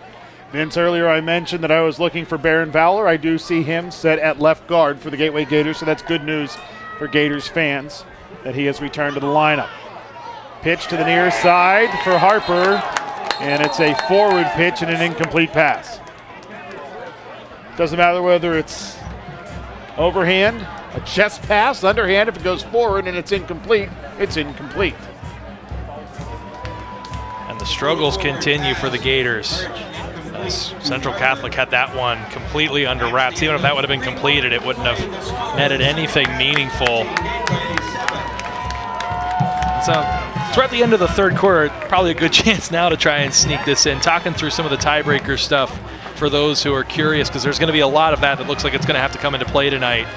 And so we talked about head-to-head competition for both 2-way and 3-way ties. If they can't break it that way, they have the Gardner points. If 3 teams are still tied after Gardner points, then the WPIAL tiebreaker points are applied, which teams get points based off of comparative scores in conference games. So teams can earn up to 10 points in a win and lose up to 10 points in a loss. So a 7-0 win is worth 7 points, a 24-14 loss is worth minus 10 points. And so all a bunch of mathematician type work that's going to have to go into play tonight. So we've got some teams that are making it easy for us. We know Upper St. Clair, Bethel Park are taking care of business, but got some upsets brewing as well. 3rd and 10 for the Gators. To the air they will go, looking for Livesey. Was Birch, but the pass is broken up by Cole Sullivan. Incomplete, broken up by Sullivan. Good play there by Sullivan. Livesey again, not able to get enough separation there. That's tough. You know, can't really go up top when you've got a receiver that's 5'9" playing against DBs that are 6'4". That's a decided disadvantage. And offense was out there for a second, but punt team. Wonder if you'll see the Gators go with a fake here, Adam. On one hand, you don't want to put anything on tape. In the other hand, if you're going to have something in your repertoire like that, you want to practice it in a live game situation. As a nice return there for Jacob Sasek, his second big special teams play of the night. The first one was on the fake punt earlier on. And that's a good point, Adam. You ultimately have to keep in mind that at the end of the day, win, lose, you're no real worse for the wear coming out of this contest. You just want to keep everyone healthy and in a rhythm going into the playoff contest next week. Now, this has got to be a difficult game for both teams to get up for. I mean, just absolutely completely meaningless in all levels. You know, the fact that this is a game between a 6A team and a 5A team, 2 teams that have made the playoffs, a game that will have very little bearing on their playoff seedings. It's tough to end the season this way, as to the ground go the Vikings. Shields tackled by Amari Gans. Brought down by Gans. He's certainly not the first to bring up those sorts of frustrations with the scheduling. I think the thing for the 6A teams that makes it so tough is how few of them there are, with just 5 teams in 6A. You play 4 conference games, then the other 6 are non-conference. We talked about that here with some of the fine folks here that we're sharing the press booth with today, and you can't really control that. It's all based off of enrollment and handled at a higher level than even the region can control, but it's still frustrating nonetheless.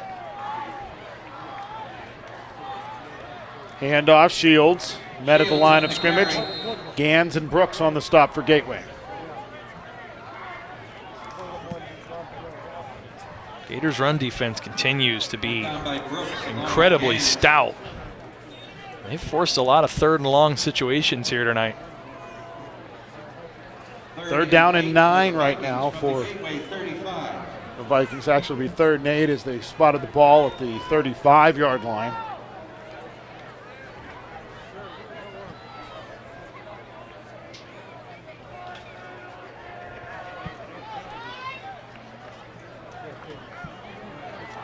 Two receivers right, one to the far side left. And Central Catholic is going to use a timeout. That'll be their first timeout used this evening in half number 2. 10:16 to play here in the 4th quarter. The Vikings have the ball at the Gators' 35-yard line. Don't forget next week, first round of the WPIAL 5A playoffs. 5A playoffs will be capped off with the 5A championship game on November 19th at Norwin High School. 6A and 5A will play to the 19th at Norwin, where the championship games will be held. And then the following Friday, the day after Thanksgiving, it will be single A through 4A at Acrisure Stadium over the Pittsburgh Steelers and Pitt Panthers. Couple teams opening up larger leads. Mount Lebanon up 24-0 on Cannonback. Seneca Valley up 26-14 on North Allegheny. And Pine Richland up 27-0 on North Hills. Toss to the near side off of play action. Wiggling through traffic goes Jaden Thrift, and Thrift will be brought down at the 27-yard line. And that's enough for a first down for Central Catholic. As the tackle was made by Ricariel, the Gators linebacker. Dallas Harper just coming up a little short on that one. Dove at the ankles, came up empty, trying to stop Central Catholic on that 3rd and long situation. And this defense has got to be getting tired with how much they've played tonight. 1st and 10, Vikings from the Gateway 26.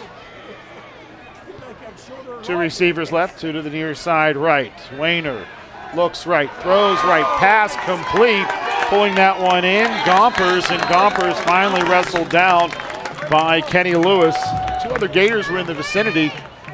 Kenny Lewis was the only one to try to make a play, number 1 on the ball and number 2 on the receiver. I think the one thing that's obvious, that's going to be tough for any team that plays Central Catholic, and why no one should sleep on them, is on the outside, the skill positions. They have a ton of size, Adam. 6'4", 6'5", Gompers 6'5", 185 pounds, and that's tough to handle. They've got some big guys. And all these guys are juniors. I mean, it's amazing when you run through every skill player that Central Catholic has, how many of them are juniors. Well, upperclassmen certainly at least have another year of eligibility as that pass is broken up. Nice job by Leonard Sherrod to break up that pass at the goal line.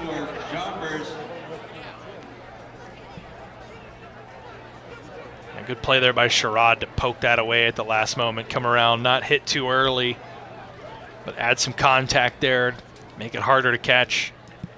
Bradley Gompers, one of those big guys you talked about in the skill positions for Central Catholic, 6 feet 5 inches tall, 185 pounds, just a sophomore.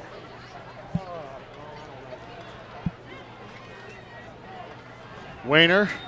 Shotgun, looks right the whole way, throws right, wide open for a Central Catholic touchdown. Jacob Sasic. Jacob Sasic for the Central Catholic touchdown. Sasic started this drive with a great punt return and caps it off with the touchdown catch.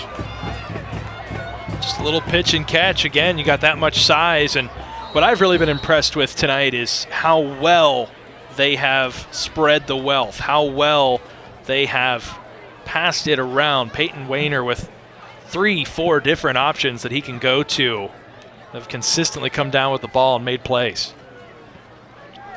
PAT is up and good by Billy Letch. And Central Catholic expands their lead to 20 points, 27-7 on the Gateway Gators. The score, Central Catholic 27, Gateway 7. And now you start to wonder, do you maybe decide with 9 minutes left in a 3-score game that just might be time to let some other guys get a little playing time? Time to take a look at the Trib Live High School Sports Network 5A rankings. Talked about Bethel Park at the top of the list, 8-1 on the season. Pine Richland, number 2 with 3 losses on the year. Gateway, who looks like they're on their way to their 3rd loss. Currently ranked number 3, Franklin Regional, 6-2 in the 4th spot in the rankings. And Upper St. Clair rounds out the top 5 at 5th. Don't sleep on the Pine Richland Rams. They haven't gotten a ton of buzz because they started out 1-3, but they've won 5 games in a row. They've looked really strong doing it in that Northeast Conference. Had a hiccup early in the season against Penn Hills. But John Ladon, who was at Penn Hills previously, now at Pine Richland, he's got that team rolling on all cylinders. Kick will be returned by Harper from around the 8-yard line. Racing up the center of the field, cutting around Vikings. Finds a crease, drives his way across the 35 and brought down right around that 35-yard line.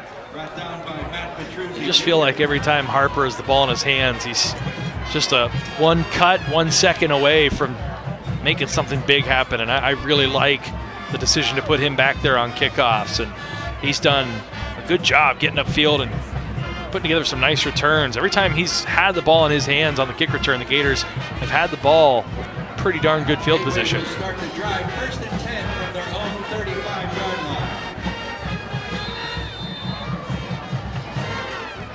line. Birch, shotgun. Reynolds will settle to his left. Now Harper, arcing motion. Pitch to Harper. Out to the 40 before being driven down the turf. Nice open field tackle by Anthony Specca, the 6'3 junior. You wonder if for Central Catholic, they've put together a couple wins here. They're on their way to what looks like ending the season, regular season, with a 3-game winning streak. Is this a young team that's peaking at the right time? They're going to be a tough out in the playoffs. It's well coached. If they can just avoid all those pre-snap penalties.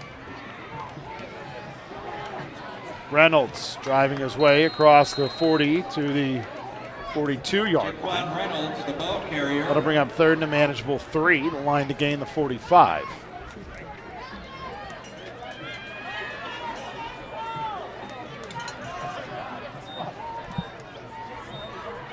Third down and 3 for 2 receivers right, 1 receiver to the near side left. Option left. Birch, he's got the 1st down and much more. Now towards the 50 and will be brought down to the turf.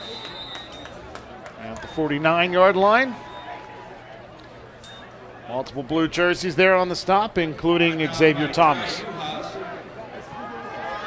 Birch is sneaky with his legs. Talked about it again and again and again. He doesn't go to it nearly as frequently as I think he could.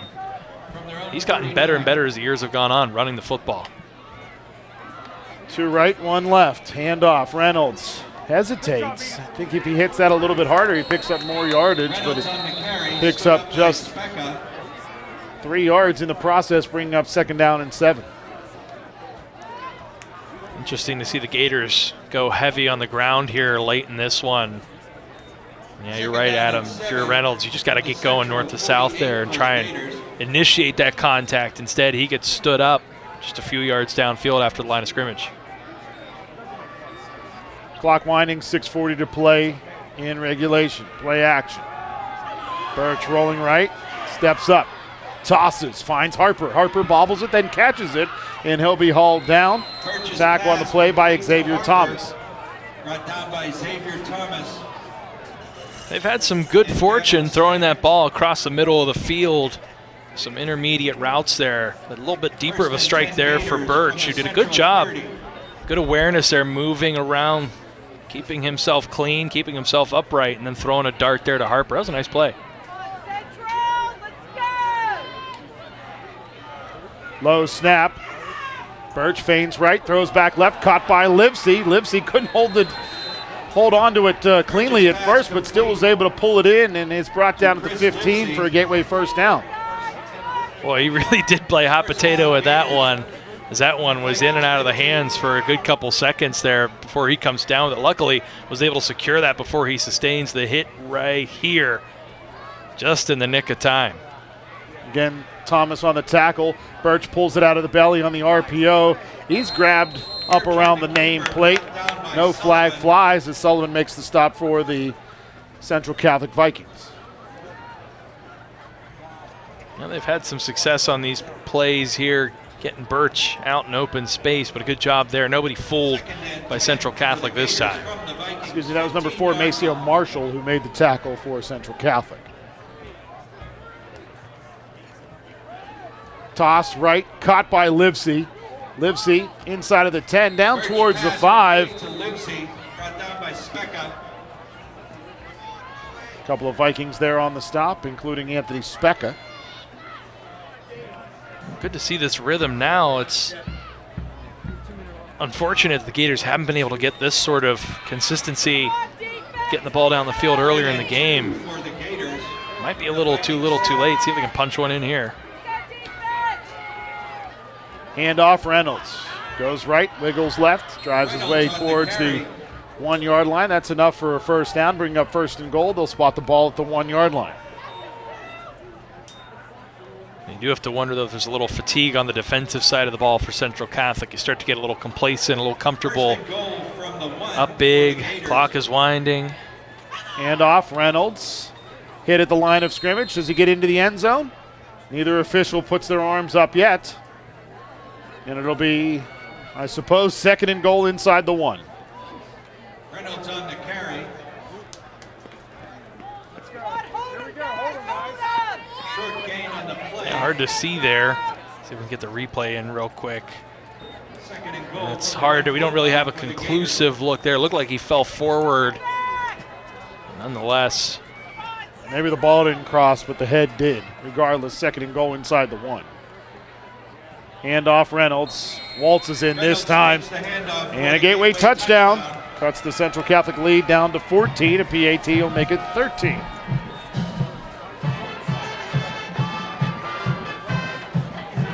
I wonder if you go with the onside kick, you might as well with this little time left in the game. All things that you really just need to work on as you head towards the postseason. Absolutely.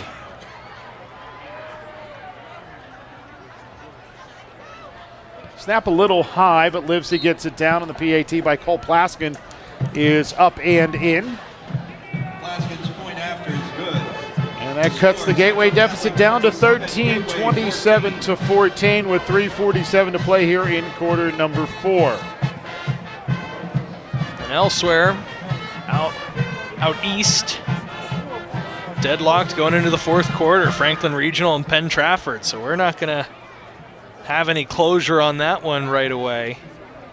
A couple of these games pretty much done and dusted, especially Upper St. Clair all over South Fayette. Bethel Park up a couple scores on Peters Township, but some of these games coming down to the wire. Woodland Hills and Penn Hills, just a 4-point game in the 4th quarter, last check. So that's a big game, and then Franklin Regional and Penn Trafford. Those are your 2 close ones to really keep an eye on. Pine Richland taking care of North Hills, and Seneca Valley up a couple scores on North Allegheny, Mount Lebanon, all over Cannon Mac. So things coming a little clearer for our Central Catholic audience. As it looks like Central Catholic, Seneca Valley, and Mount Lebanon hang on here. They'll be 4th. They'll have to take on North Allegheny. We talked about this in the first half, Vince. While Penn Trafford Franklin Regional doesn't have much impact on where the Gators are going to end up playoff-wise, it certainly would help Gator morale should the Penn Trafford Warriors win, because they get that victory and the Gateway Gators get a co-championship trophy to put in the trophy case outside the gym. Of course, conference titles, the first step in what you really want to get is that gold football in Hershey or wherever they're going to play nowadays, some month from now or so. But still an opportunity to be remembered, doing something memorable, standing out, being at the top of your conference. I'm sure for these seniors, if nothing else, it'd be nice to have that feather in the cap going into the postseason. 1st and 10 for the Vikings with the football at the 48 after Central Catholic was able to recover the onside kick that we talked about heading into that kickoff, as the tackle made by Remy Bose, as the Vikings more than happy to go to the ground and eat up some clock with Amari Shields, the 5'9" sophomore, carrying the rock. That's one of the longest runs we've seen on the night. I mean, this Gators run defense has been exceptional, and they've done a good job shedding blockers and getting into the backfield. They haven't brought a lot of pressure on Wayner. Both quarterbacks have had a good bit of time to throw, but good run defense. To the ground go the Vikings yet again, as they have a new quarterback in Jair Walls.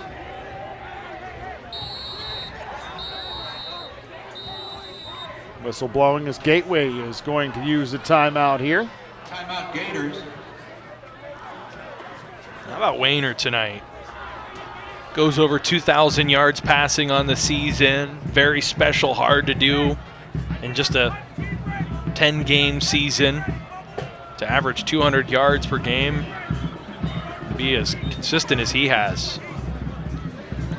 But take a look at the standings in the Northeast Conference.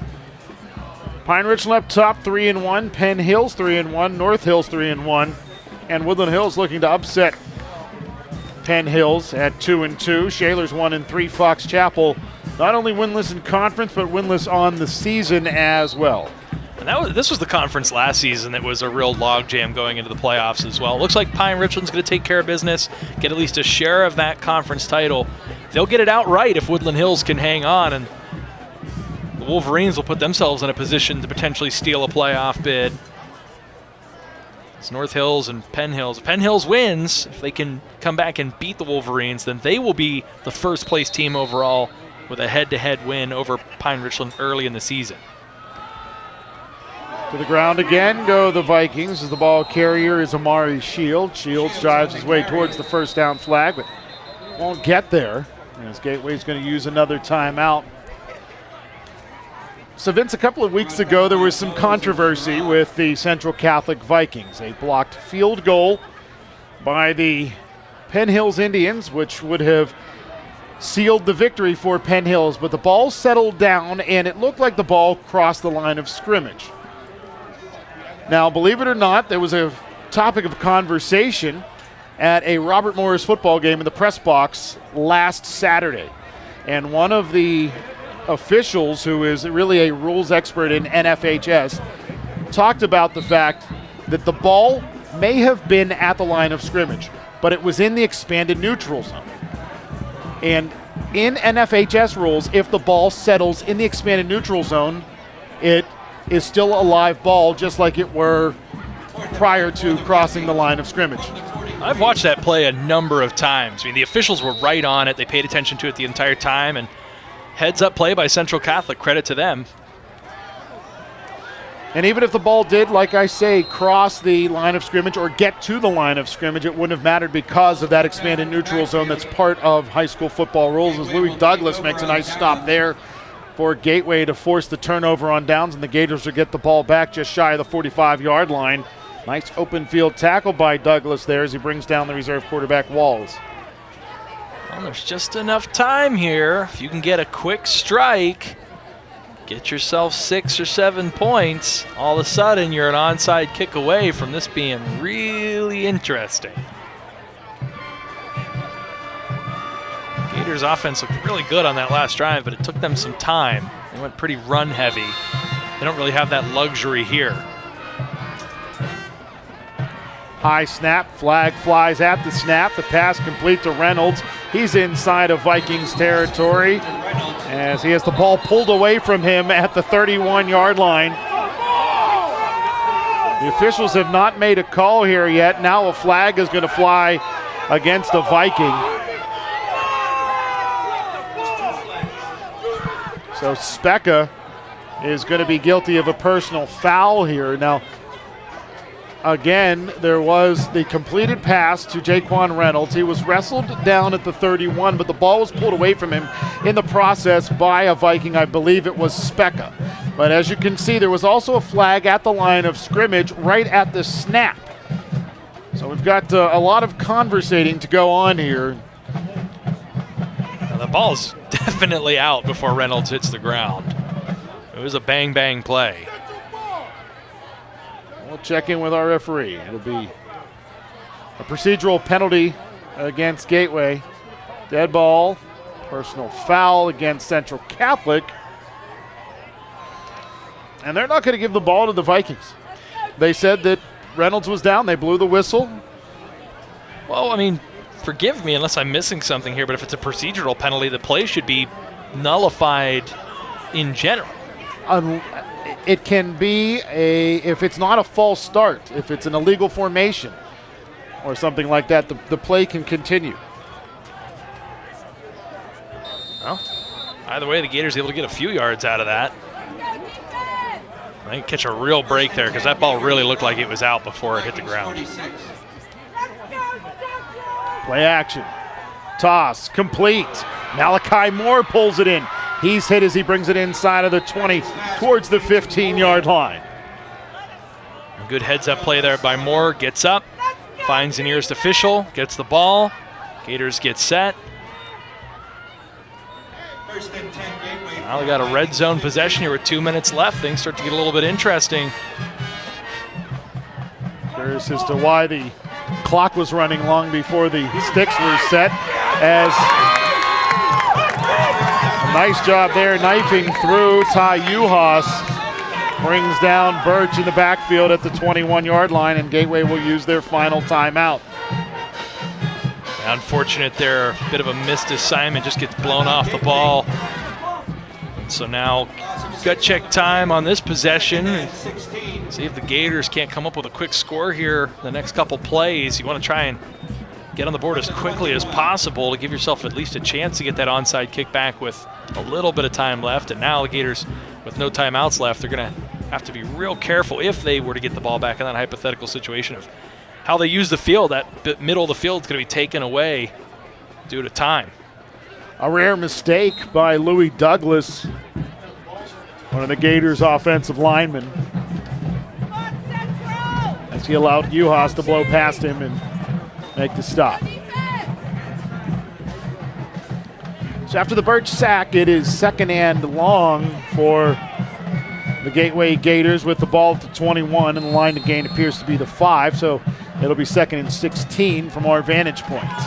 Birch steps up into the pocket, throws, tipped out of the hands of Harper, and is it intercepted? They will say it is taken away after Harper couldn't pull it in. Gavin Stanek comes up with the INT and another Gateway turnover. Boy, and Adam, I don't know if we'll be able to see it on the replay, but Derek Selby was by himself in the corner of the end zone. You look, he cuts in and then out. He is wide open by himself. Birch misses him, and then, I don't know, it looks like it might have been a catch. They're going to roll it that way at least. I think it was. I mean, I watched it land in the chest of Stanek initially. While he rolled over, I don't know that he held onto it the whole way, but I don't think it matters much because it's just another in a long line of Gator giveaways that leads to a Central Catholic possession. Well, we have one of our first final scores of the night. The Woodland Hills Wolverines take down the Penn Hills Indians, and that just creates that much more of a logjam in 5A in the Northeast Conference. We'll see if that ends up being enough to get them in. I don't have all the math with all the numbers that are coming in tonight with all the Gardner points and things like that, but I'm sure we'll know in short order who has a very strong likelihood of being in or being out. If you're Woodland Hills, you've got to hope that Franklin Regional is able to hold on against Penn Trafford. We'll see. I love this time of year. Again, at last check, it was the Panthers leading the Warriors 21-14 in Harrison City. And that's a team that, after beating Gateway, really seemed like that was the spark. I think that they punch a little bit above their weight talent-wise. They certainly have a great quarterback-running back duo, but I think more than anything, that's a team that believes in themselves. Vikings will go under center here on 1st and 10 from inside their own 1-yard line, and false start in the end zone by the tailback. And that'll be half the distance to the goal, which is about a gnat's eyelash. I was going to say, at least not a very costly penalty when you look at it on the yardage. But as we hear the bemoaning of the Vikings faithful, you talking about double-digit procedural penalties in the last regular season game heading into a playoff run. I mean, that's going to drive anyone crazy. Fan, parent, coach, all the above. Can't have it.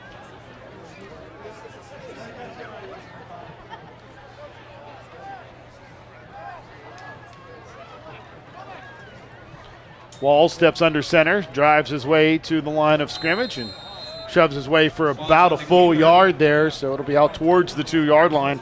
And the clock will wind on 2nd and 9.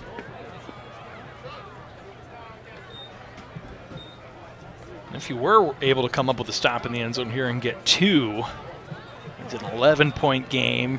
Really don't have a ton of time left, but if you got the touchdown, then all you would need is the field goal. 2nd down and 9 for the Vikings. That'll live in hope. From the 2.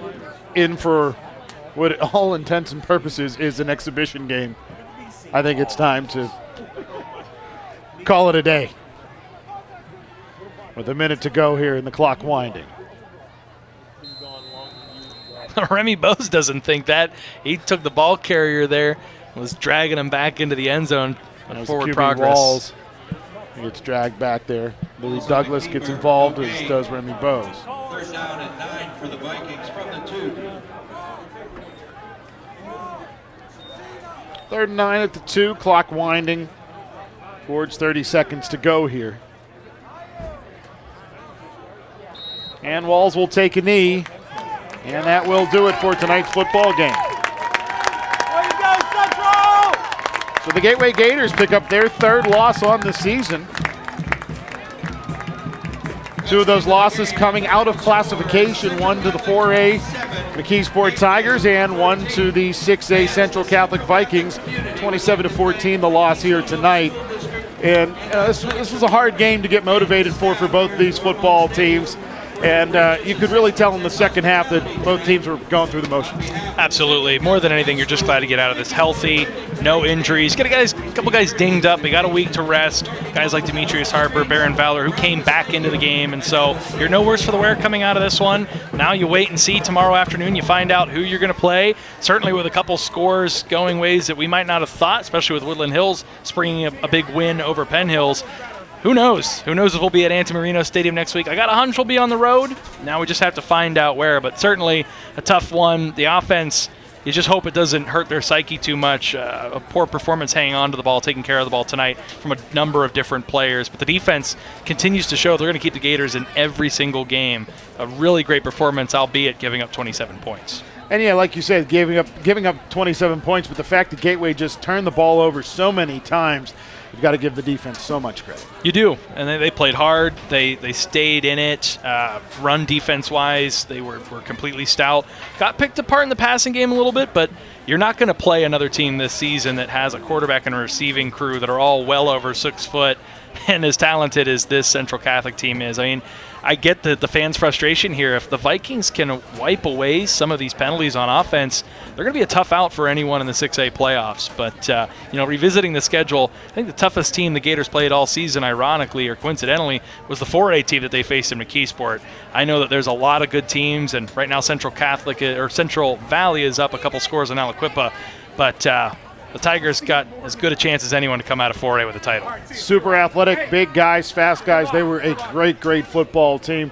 But of course, Gateway, they have their size, they have their talent as well, and they're going to have to put it on display in the WPIAL playoffs next week. And we'll find out very shortly who they're going to play and where they're going to play and when they're going to play. Yeah, I got a hunch that it's going to be on the road, and I think two teams to keep an eye on: Upper St. Clair, Pine Richland. I think those are a couple candidates prime for a Gators first-round matchup. Whoever it's going to be, there's only 8 teams. There's nowhere to hide in this bracket. 1 through 8, they're going to be good teams.